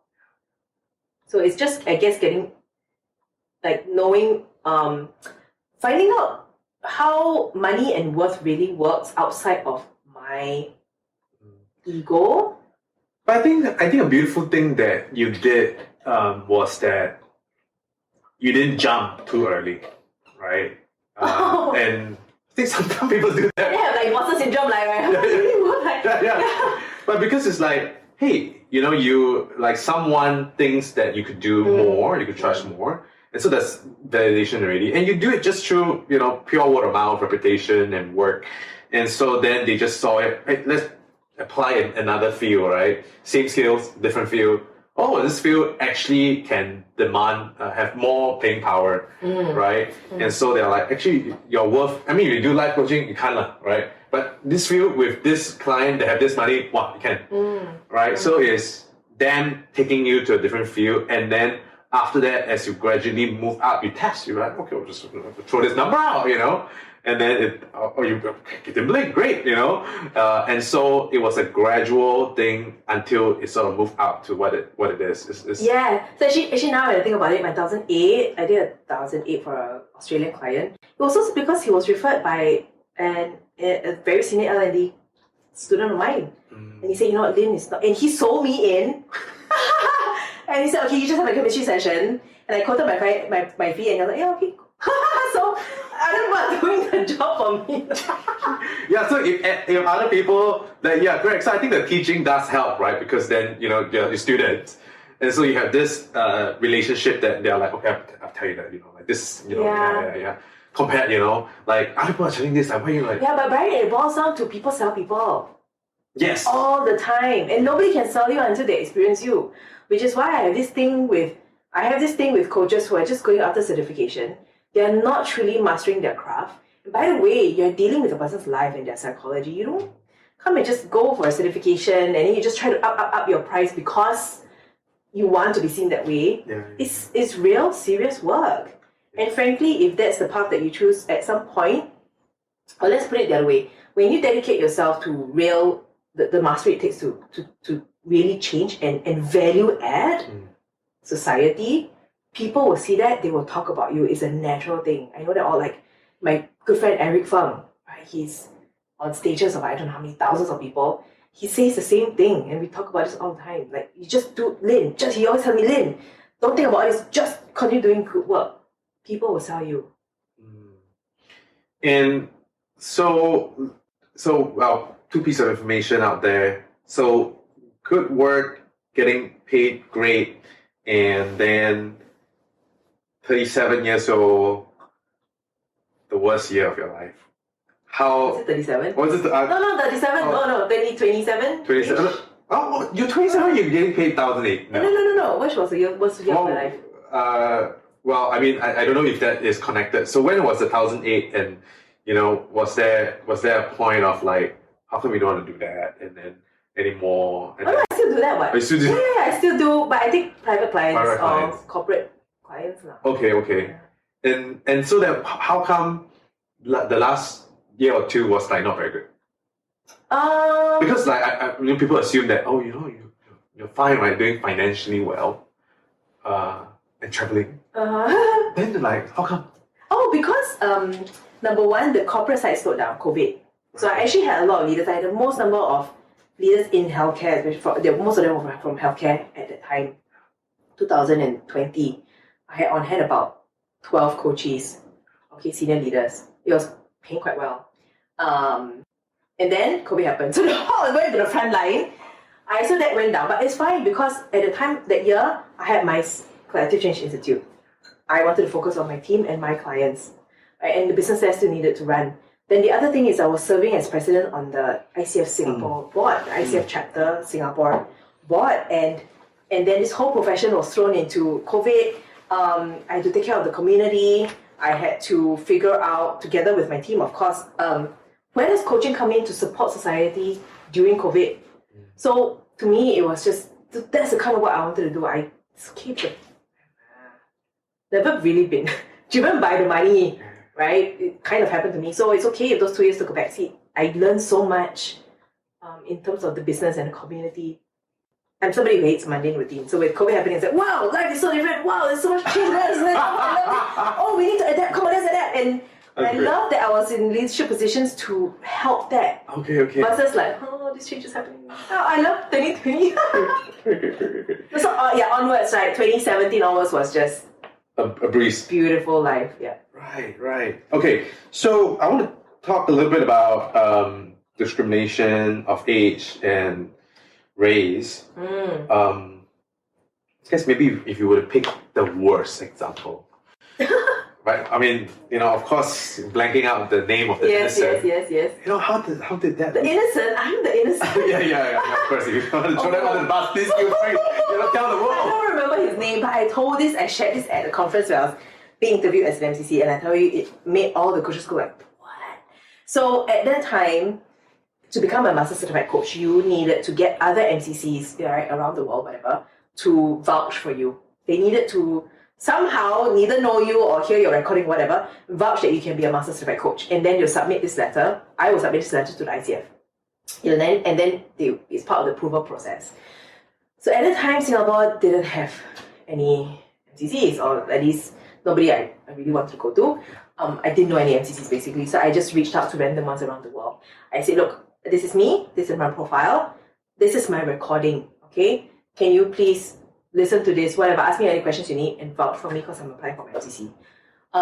Some of them came back with huge fees, some of them didn't come back, but this particular guy said, Lin, you are 30 years old. Okay, I still have the email. I flashed it at a keynote speech last year in front of 500 people. I said, this is what I got from a master certified coach. Apparently people, so the MCC level is like the highest in the profession, okay? These are people who have gone through, 2,500 hours at least of coaching. They've gone through all this training, and you will assume all this self-work this development work that comes together with that.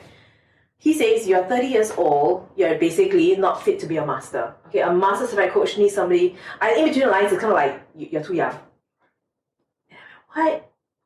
All this while, I've looked up to MCCs, right? That is the epitome of, coaches who start this track, they want to become, some, not all, but, they want to aim for MCC. Because that is the epitome. And then you have somebody up there telling me, you're not modeling what coaching preaches.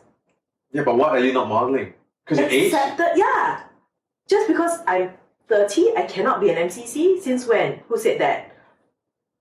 That was age discrimination. And that's just one of many I've gotten throughout the day. Of course, every client, Brian, it's a, what do you call it? There's a term for it, like, on hindsight, it was a great thing that happened. But at the time, it was very challenging because every client I went to, I was like 19, 20.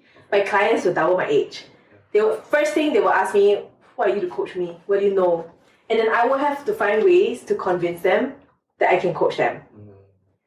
And they trained me to get really good at selling, not myself, but I don't sell myself, but I will ask them questions that make them go, shit, I don't know, damn. Okay, yeah. This conversation, I had to very quickly, in usually half an hour, one chance, to prove the value in my work, in my conversation, in my questioning, for them to go, I'm going to engage you. So, how did you, what switched, and for someone who's experiencing that, what would you tell him or her? Oh, somebody who's experiencing all the discrimination? Yeah. Oh, I was... Okay, you can censor it, but I'll say, well, fuck them, man. Okay. If you like it, if you're good at it, if you love it, just do it. bloody hell, it's your life. You're accountable to your life. You're not accountable to these people. And so just walk away. Yeah. There we go. That's all 2 words. Sometimes it's as simple as that. You don't need to write a book. No need. Mark Manson, right? I can write a book, I can write a book, then 100 pages in the middle is just F you. Like, that's how you deal. Okay, but let me make an important point though. It's not just F you and say walk off and be oblivious. Because what you call biases and discrimination happens because it happens within. It must happen within first before it happens outside.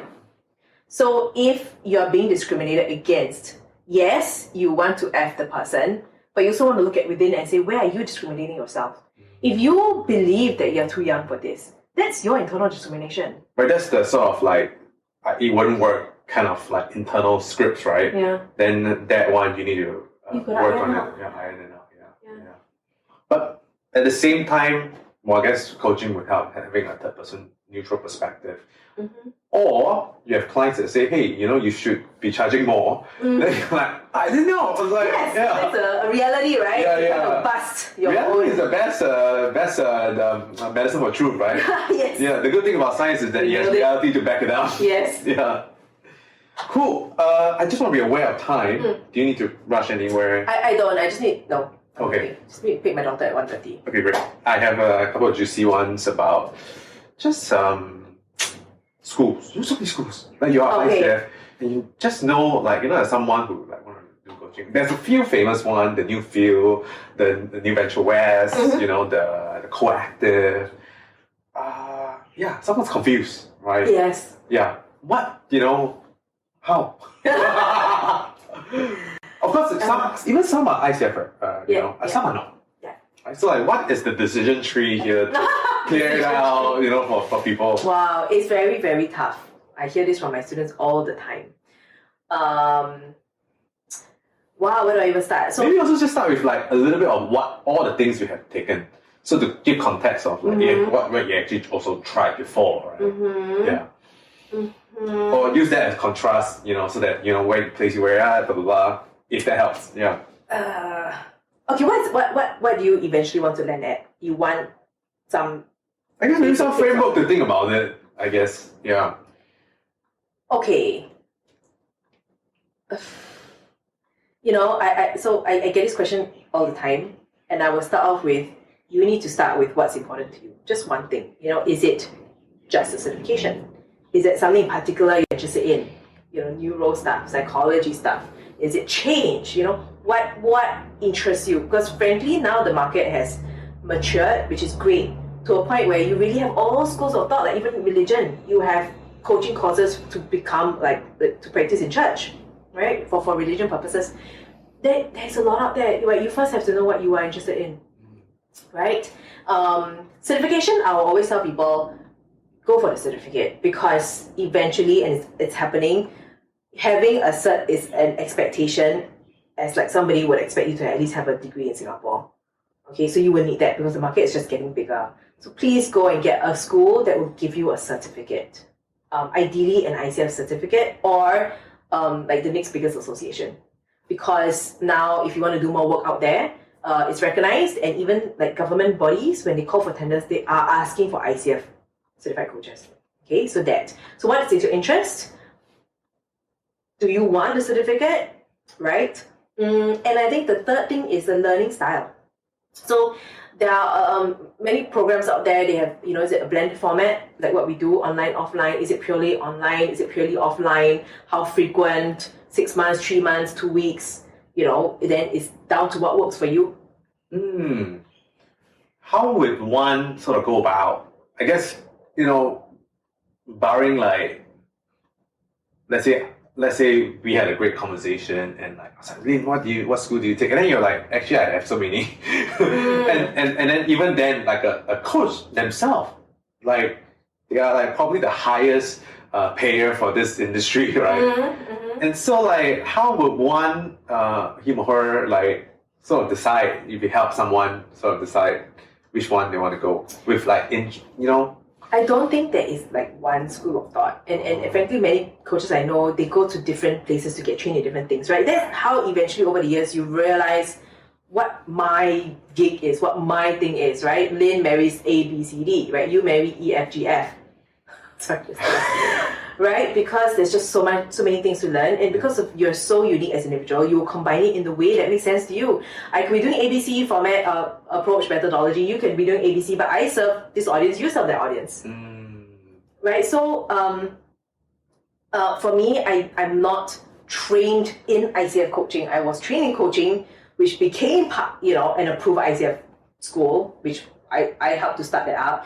And on the sideline, I trained under different mentors, and it just kind of came as a combination. Plus, my interest in whether it's spirituality or how human beings work, right? All that comes together to form this, which then I bring into CCI. So I won't tell the coach, go choose one particular school of thought. No, you're limiting yourself, right? There's so many things out there. You can be that great. Why do you want to just choose one? So I would say, though, at the fundamental level, if you're starting out your first coach training, you want the foundational skills, I would say a lot of schools teach the same thing, especially if they're ICF certified schools or ICF approved schools, because for us to become a school, we have to teach those things. Yeah. Every school will have to teach those things.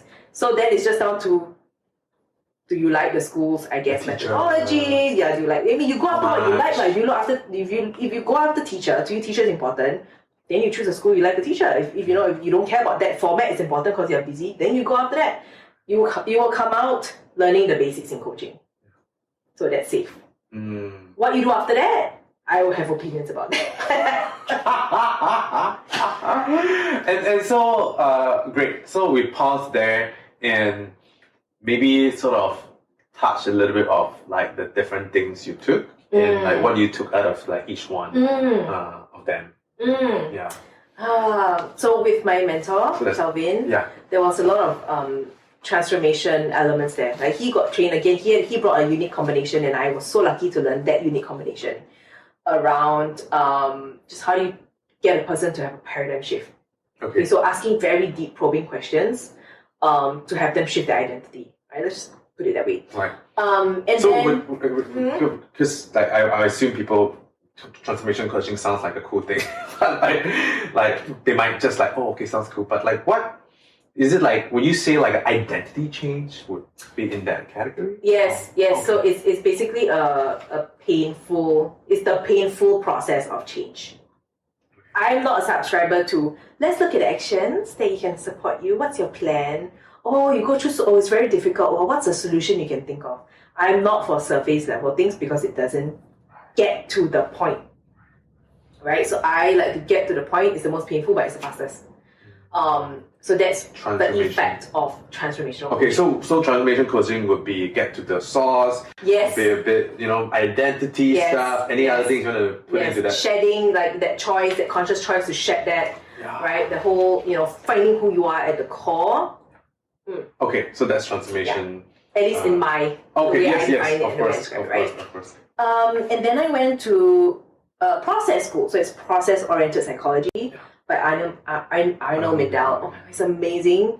I had a chance to, in a group process, he stood next to me and he put his hand on my shoulder, and I felt this entire universe of compassion flow through me. His presence is so strong, I just started crying.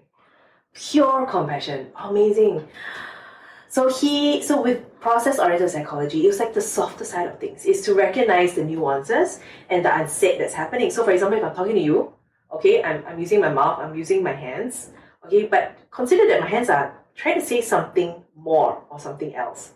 And then sometimes you get very contrary signals, like I'm talking but I'm going like, so Brian, like, why? But what is this subconscious process? And process-oriented psychology helps to unfold this. Okay, maybe my conscious process is to talk, but my subconscious process is saying, oh, Lin, don't talk, right? There's no value in your words. Or like, Lin, you're shy, but don't reveal so much. There is a message behind this subconscious thing. And unless you integrate it to become part of the a whole, you'll always be conflicted as a person. There are conflicts within you. I want to talk, but... So I like that because it's really in coaching we call it the unsaid. How do you tap into the unsaid? And the unsaid comes along in language, words, tonality, energy. Would you say is like will you like put the bucket of like presence-based coaching, somatic, into that? Yes. Somatic, yes. Presence-based, if you're saying you're taking something unconscious and bringing it into the present time and bringing presence to it, yes. Okay. Anything else? Then I had motivation from Stephen Rees. He's passed away, but he is the brain behind the Rees motivation profile. So that was it's one of the latest schools of research in motivation, and it's so freaking useful. If I knew this as a leader years back, I would lead so differently. And it's part of where I learned that the assumption of, because my value is important to me, I assume it's also important to you. You should be acting in accordance to my value. So there was all these distinctions and also these universal motivators that he thought. And so I had this whole, again, now a lens of motivation and what drives people. Okay? And yeah, how people are trying to be congruent to. And so is that more like a thought, personality? There's also a personality test element to it? It's a motivation test, not personality. That's what I like. It's not personality. Personality is something that, it's like plasticine. Okay, you can mold. But under the plasticine, what is that thing that is around? So his work also goes right into that. These are the core values of a person. And I teach this in behavioral change to my coaches right now. And you can mold the outside all you want, but if you don't know what this is, you will never get to the source of what is this person trying to live out in their life. And when the person finds that out, when the client finds that out, they connect to it. Yes, then everything else can now become more congruent. Right on. Okay, so that's three. Are there anything else? One more. Wow. I have to say. So return of investment. Oh yes, Yeah. you mentioned about it. So that was more systemic. How do you go in and measure change, which is plagues our industry right now? Oh, change is so difficult to measure. A lot of it is intangible, it's iffy. So it just gave me a more systematic way and a language to, and the confidence to go into corporates and say, I can measure the change if that's what you want. It will cost more, but I can measure it, right? If you want to report it in. So it helped me, I guess, just be more, it changed the process I established. When you go into organizations, clients will ask you, what's your process? What does my coaching, my leader go through? Yeah. It helped me build that process. And again, it's part of that packaging so that people will pay you more. Okay, great.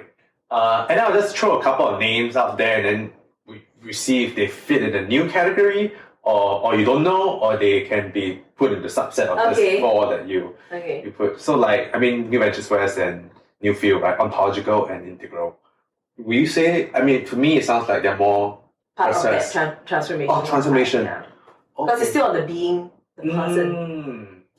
And then presence-based somatic is... I don't know what's presence-based. What's presence-based? I still don't know. Actually, yeah, okay, great. Is there anything else? Coactive? Yeah, what do you want to know? Which I read that book before. Which category? I don't know. I don't relate to what they're saying. Okay, and then we let's throw the schools aside. Then there's this whole category of neuro. Oh, neuro, yeah. Oh, it's a lot about neuro. Neuro is about how the brain works. Good to know. Yeah. Good to know. Because the brain makes up so much of, it helps a person really understand part of what drives us. But I feel if you... Too technical. It's very technical. Yeah. And it's not what makes up an entire person. Not entirely. There are so many other aspects of them: emotions, spirituality, higher intelligence, somatics, body. Right. That's right. Okay. Okay, so let's move. Are there any other... There are a lot. Okay. A lot, man. Okay, we'll pause there. I also don't know. I cannot keep up. Okay. But just categorically, that's interesting. Nothing comes to mind for me. So move the school aside and then we'll talk about events, seminars. Okay, right? okay. So two that came to mind is there's one at Landmark, right? And I want to the Tony Robbins one. Are they complementary or are they totally separate? Totally complementary. Oh. And I come from, I believe what makes a good coach is the inner work, the inner change. And I tell this to my coaches all the time. You want to be a good coach, competent, technically, competence, you can like go just coach 3-5 years. Yeah. You'll be good at your coaching skills, but it doesn't mean that you'll be a great coach. Because being a great coach means being able to bring a client somewhere where the client and the coach where the client has not gone before. And if you're scared of, let's say, emotions, a lot of coaches are like, oh my god, intense emotions, oh, I don't know how to handle. Or you have coaches who don't believe in getting emotional themselves. They don't embrace their deep emotions. They will never be able to bring the client there ever. They will shut it down, right? Or they will choose niches like, oh, I only do whatever, right? Like executive corporate coaching because I'm not needed to go to the emotions. I have a reason to, not bring that in. Yes, I'm not saying you can't. You can do that. I come from a school of thought. I don't believe in that. So when you do any kind of programs where you work on yourself and you bust through your own self-limitation, Landmark does that. I know Tony Robbins can do that. Do it by all means. Transform yourself. Yeah, and let's see. Because it's like, okay, now you're like, okay, tell me what this emotional work important, which I agree. But then if you didn't know about it, or you didn't know the existence, hey, there's actually emotional-based coaching, right? Then you wouldn't, right? But I don't see a place whereby like, okay, categorically, here's how it's being labeled out, and like, if you want, it's there, and you can choose not to as well. But now it's just like, I don't know it exists. Like for some people, just start like coaching. Yeah. Are there any places that sort of like group them or like? No, really not at all, because coaching can be married with everything, and there's just more and more popping up. So there's no one place where you have all that. Yeah, I think that's why mentors is good in that sense, because then they can spot your blind spot and let you know, and then you can consciously choose if you want to do it or not, right? Yeah. So I would say it just boils down to exposure, whether it's through a mentor or you hear other coaches coach, or coaches from other schools. That's where you would see different styles, different approaches, and then you go, oh, I would like to learn that, or that would be useful, or how come I didn't think of that? So that's just part of the growth process. So that's the part where I talk about after your foundational training, when you know what coaching is and what are the coaching skills, then that becomes your playground to go, wow, what really interests me? What's the kind of work I want to do? What's the kind of audience I want to do? And there's so much out there that can support that. Yeah. Okay. In the last 2 years, maybe let's narrow down to the last 2 years, who are the, programs, coaches, people that you still pay for or go to learn? I just signed up for like 3 courses. I'm trying to tell like Lin. Okay, I'm not a course junkie. I'm not a course junkie. I am not. Okay, I've not done courses for a long time, but it's also because I guess I'm done with my 3rd child, right? He's going to school, so I'm ready to learn more. I just signed up for a course yesterday night, so it's called RRT, Rapid Resolution Therapy, or something like that. And it falls into the category of, I assume, because it's only starting next week, releasing like the baggage stuff, the self-limitation stuff. Okay. I love behavioral change. I teach that as one of my advanced modules. But again, as much as you can consciously or actively change your behavior, you will have all these very, very deep-rooted subconscious stuff. And because I want transformation, unfortunately, you will have to deal with those things if you really want to transform. So I'm always looking for new technology. So that's one, and then what else? What are the 2? The other one is art therapy. My friend kind of asked me to go sign up now, right? Because I do some drawing stuff in training anyway. Very gentle approach. Friends who benefited a lot from that as well. Okay, awesome. Good to know. Hasn't started as well. Okay. Then I signed up for more like a personal thing plus curiosity. This goal manifestation course. So that's a bit more on the conscious, subconscious, and like what we spoke about. How do you basically align it? Yeah, the translation of inner desire to outside. But what about this one that sort of intrigued you, that you want to spend money and time? She has a lot of raves, a lot of people raving, and I'm like, and then I wanted to crack the formula, like what makes people rave? So it was partial sort of business, curiosity, how does she do it, right? But also it was on goals, so I thought, set up my goals, take the chance to set up my goals for a year anyway. Yeah. Okay. Nice. And so those are courses, and then are there any other in the last 2 years that was meaningful? No, I was busy with kids. And COVID. Yes, COVID. What about on the on the end of one-to-one sessions, and what do you pay for any in the last 2 years? No. Okay, cool. Mentors. I'm on the lookout, but I'm not actively looking. Right. Do you your mentors 10 years ago still the same mentors now? No. Oh. Because they are either overseas or they're old. Two have died. I mean, old, like, yeah. The rest are not not in touch or not the same country. So, I mean, like how, like, okay, I guess two parts question. What is the thing that made you like put them in the category of mentor? Okay, who I call a mentor? Somebody who has spearheaded like a school of thought, or they have they have some kind of technology or an approach that they have founded and it has proven to work. That's who I'll call a mentor. I don't call just anybody a mentor. So J. Conrad Levinson, he was the father of guerrilla marketing, passed on. Stephen Rees, motivation profile, passed on. Anya Mandal. So this guy that I just signed up for, RRT, I was just actually contemplating doing a one-to-one session with him. But I don't know enough of his technology, so we'll see how. So we'll do that first. Okay. And then, how do they how does the relationship look like? Like, frequency and topics of conversation. All different. All different. Yeah. All different. Okay. And then you go like what are some examples of things people bring to a mentor, or you bring to a mentor maybe? Yeah. Because you can also bring a coach, right? Then you can also bring a mentor. Then you can also bring to whatever. So what is unique about the mentor thing that? Okay. So if it's a coach, I'll talk about my issues, my challenges, my thoughts, right? Normally, if it's a mentor, I will ask a lot of questions around what will you do in this case? What will you do in that case? Okay, this is happening. Why? Like, give me your insight, give me your perspective, give me your knowledge.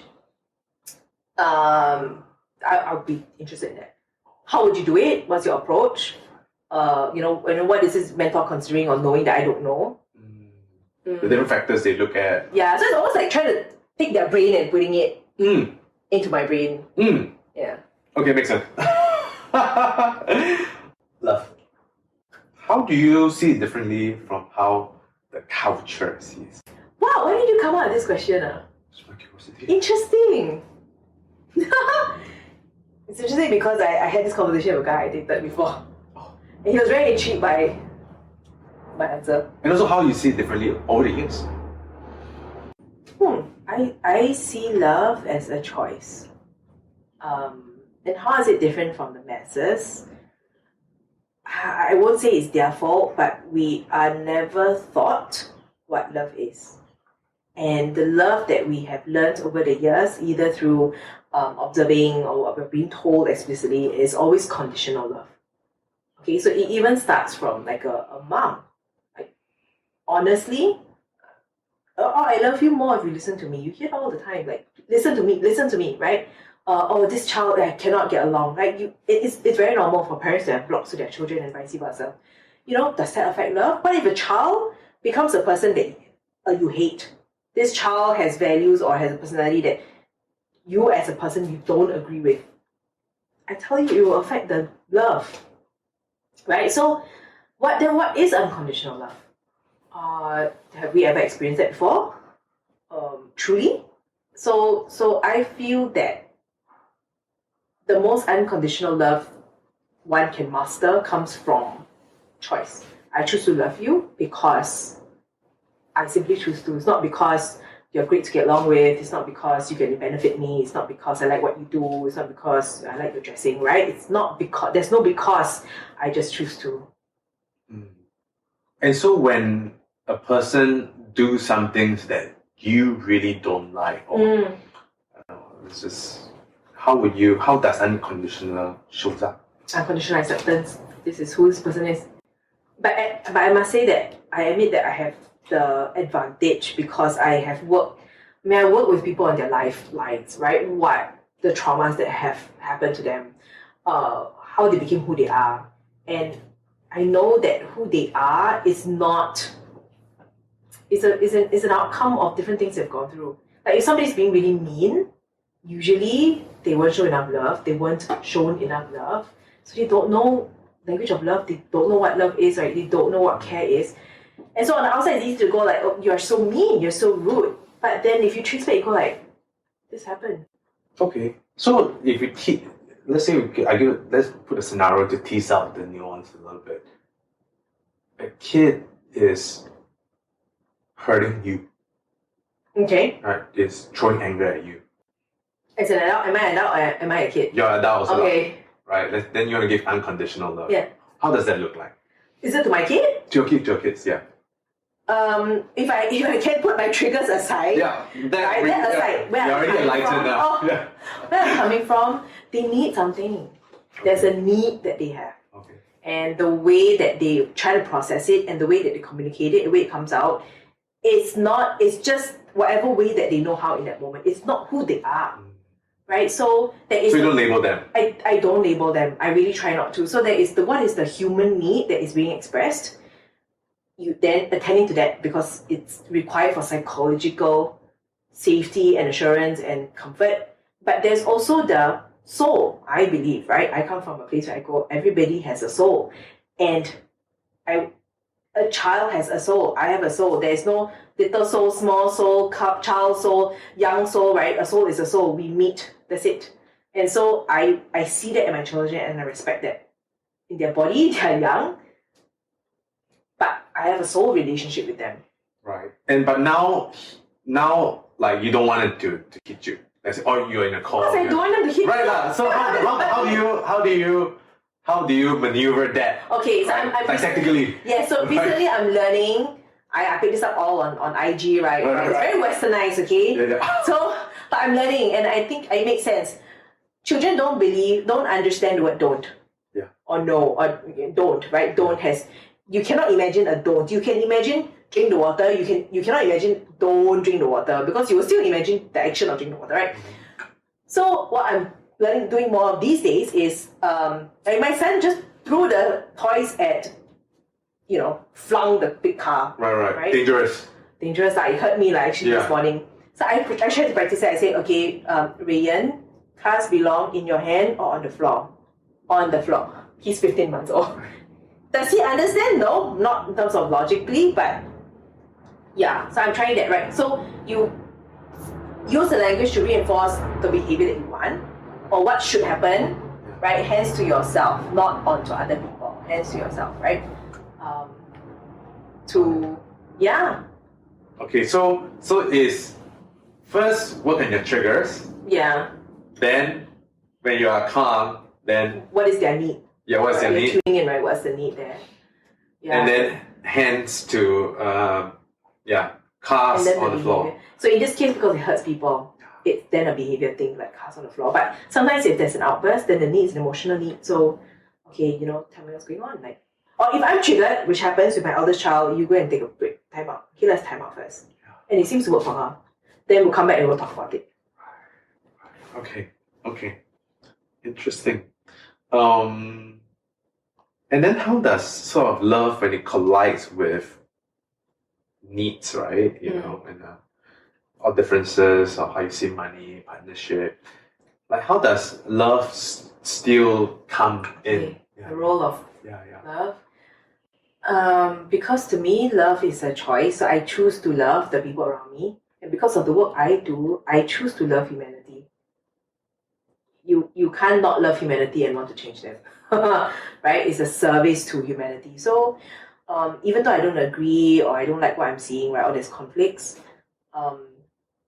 the love comes in on two levels. First of all, it is the level of the disagreement is just informed. Okay, but love is formless. It's I can still love this person and not agree or not like what the person is doing. Because I'm loving that, again, is that soul or that greater self. They're not. So you can understand them, why they do. Yeah, maybe to put in the very layman terms, I'm struggling a bit here, but to put in layman terms is just understand, have some compassion, empathy.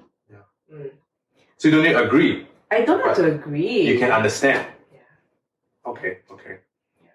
And then I said there are 2 levels, so that's one level, right? The other level is loving yourself.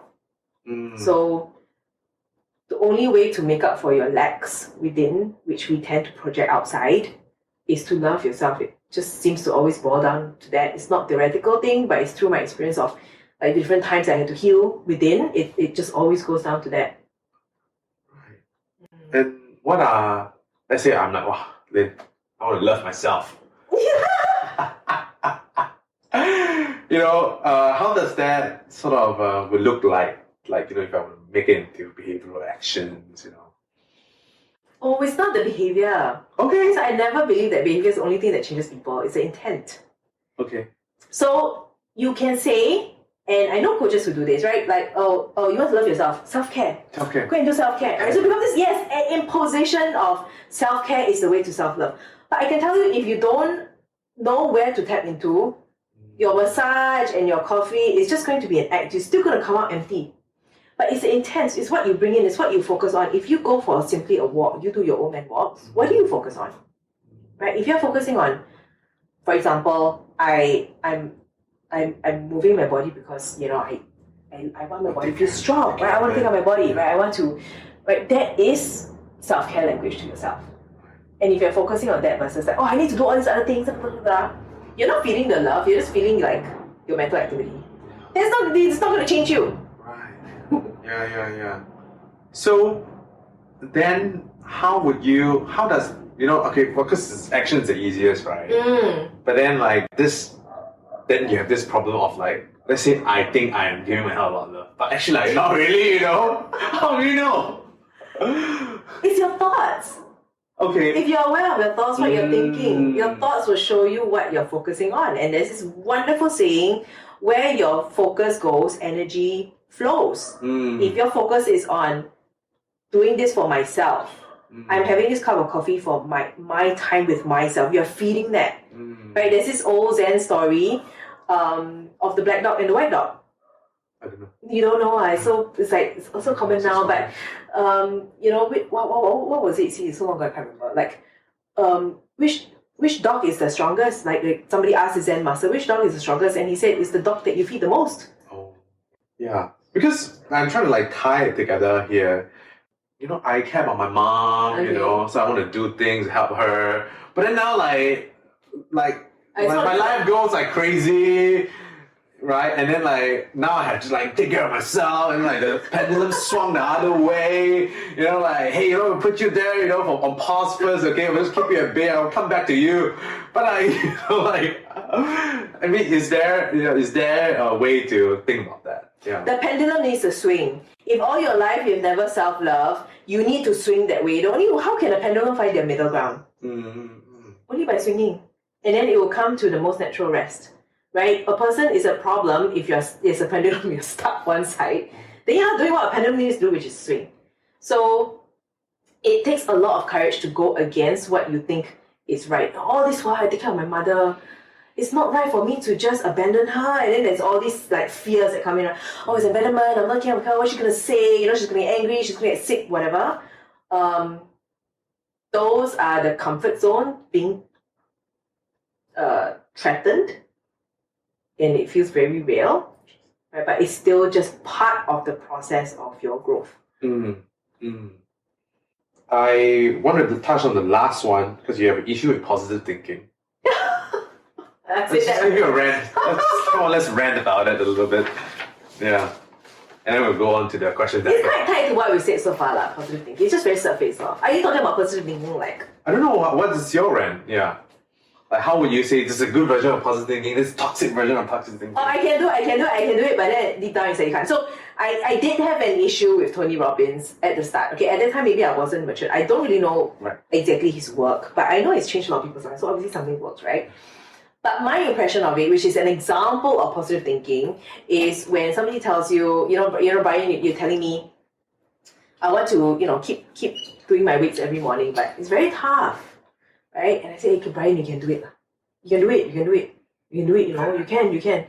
Nothing changes in you, right? So it's the same with, if you don't work, again, it's down to that work of what I would call inner work, or other terms like that subconscious, or what's in the unconscious, right?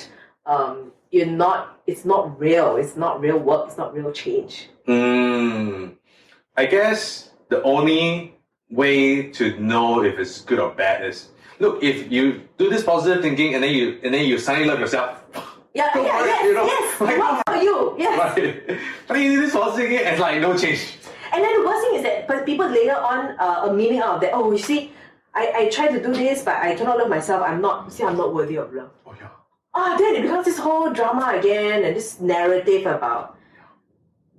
Not good, right? No. Yeah. The other thing but is. you need to be aware also. You need to be aware of what? Of you have this, people are doing this narrative, and you make sure you don't take on their narrative, right? So if I come from the school of thought that we just need to do unfolding. Okay, like we are all great within, but what has happened is over the years we've been shat on, right? Or we make choices where we shit on ourselves and we just become this ball of mud, right? Forgetting that there's a gem inside. The way I've seen transformation happen in the last 20 years is when you just unfold this and they discover that light inside. That's all. So what I disagree with positive thinking is that it's another layer that's plastered on. You know, if you don't believe that you are strong, I'm just trying to plaster on you are strong. You're not discovering who you are inside. If I say, Brian, this has worked for me, which is like my other gripe when you like advise. I mean, advice is good sometimes, but sometimes when a person really wants to change, advice doesn't work. Hey, Brian, it's okay, you just set alarm, okay? 3 alarms works for me. You do what you do. Again, it's another plaster on top. You're not finding your way. You're not finding your why. You're not finding your who. Yeah. It's interesting because like plus the advice thing does, sometimes work, but then like sometimes it doesn't work. Right? Cool. I think we have sort of wrapped up the main stuff, the meat of it. With positive thinking. Yeah, with positive thinking. And with just what I say this list, right? What stood out for you is there any question? Oh, very difficult questions. So you can only ask, no, you answer anything. I give you a try now. I don't ask. So like, what you want? You prepare. Sorry, get homework. Books you have given the most. I don't tend to give books. Okay. I'm not a bookie person, but the books I do recommend. One of them is My Life Bible called Atlas Shrugged by Ayn Rand. She's a philosopher. Yeah, change. Why? Just the things she say inside. Just interesting. Underrated coaching, school, course, methodology. CCI. There we go. Most recent purchase that impacted your life under 100. Oh yes, I like this question. It made me think very hard. Because at first I struggled because like number one, Brian, many things now are not less than 100. Yes. Very expensive. It was a bottle of cookies from this brand called The Pantry Meals. Okay, I just put it on IG like 2 days ago. No, I just we bought it for our team and I tried it and it's really good cookies. Okay, really good cookies. I grew up on cookies and it's really good cookies. I gave a shout out on IG, and then this person behind the business, I don't know who, DM'd me back and said, "Thank you, Lin. By the way, I watched your interview with Eric Feng and it was like blah blah blah, right? Wow, I got a lot. Thanks for sharing your knowledge and stuff like that." And I love that exchange because it's quite pertinent to the story in Ayn Rand, where she talks about the greatness of man's mind, right? And this exchange was exactly that. I appreciated and respected this person's expertise in cookie making. This person got something out of my expertise through my sharing. Like that to me is that's a real transaction of, I don't know, generosity human and connection. No, it's human intelligence, like human, like men, right? At their best, this is how we exchange. It's not monetary. I just found so much joy and meaning in that. Words advice. Be yourself. Who the fuck is myself? I have so many selves. Successful, when you think of the word, who is the person? I had to pick the people around me. So the very close friends I've had, whom I have witnessed with my own eyes how much they have changed over the years. That to me is success. Right? So on the magazines and your IG or whatever, you see the the reality success, maybe the car, the house, the money. But to change yourself fundamentally is very difficult, and I've seen it, and I'm very proud of them. That to me is success. Most common misconception about your work or you? Oh, coaching. Common misconception. Coaching skills are only for when I want to be certified. No, coaching skills are an amazing life skill. It has changed so many relationships. I get success stories over and over again. How it's changed parent-child relationships, how it's changed spouse relationships, friends. I'm a better leader because I take time to listen to my people. I stop, trying to solve the problem. There's so much magic in coaching skills, not because coaching skills is this new, amazing, shiny thing that you need to learn. It's fundamentally interpersonal skills and connection, human connection. These things that we forget, the human connection piece, things that we forget. So to wield coaching skills and to be a coach, you are actually putting your attention on how can I connect better with people, how can I understand them better, right? How can I empathize, how can I ask better questions to bring out their greatness, like upcoming projects, course that people can look forward to? Oh, I did not think about this. Or what you coming out in CCI? Yeah. So, this year is definitely podcast launch year. A little bit late to the party, but I'm so sick of my faculty has so much wisdom that it's just not shared.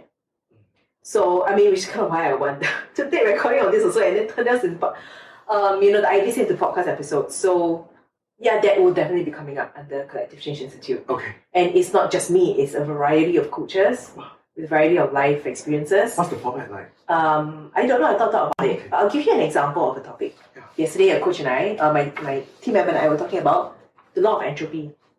Have you heard of the law of entropy? Yeah, the physics concept. It's a natural law where things would naturally go into disorder. Yeah. So you leave something alone, it will disintegrate. Right? Which is why if you don't feed like romance into our relationships, the romance part will disintegrate, right? That's how relationships break down. Then we talked and we went, what about law of entropy of awareness? When you stop being aware of yourself, you will get less and less aware. It ties back to what I'm saying about coaching skills actually brings a lot of awareness to yourself because you're asking questions to yourself to question things, right? And so when you stop doing that and you just you're a sheep and whatever happens to you, you believe and you take on, that is an entropy of awareness. And so I realized that in being able to bring awareness to yourself, it is actually that process of self-enlightenment. Enlightenment is not like that. You are actively seeking, understand, yeah. Beautiful. Cool. Yay! Yeah. Done. CCI, anyone? Okay, yeah. Well, you know where to find CCI or links or in the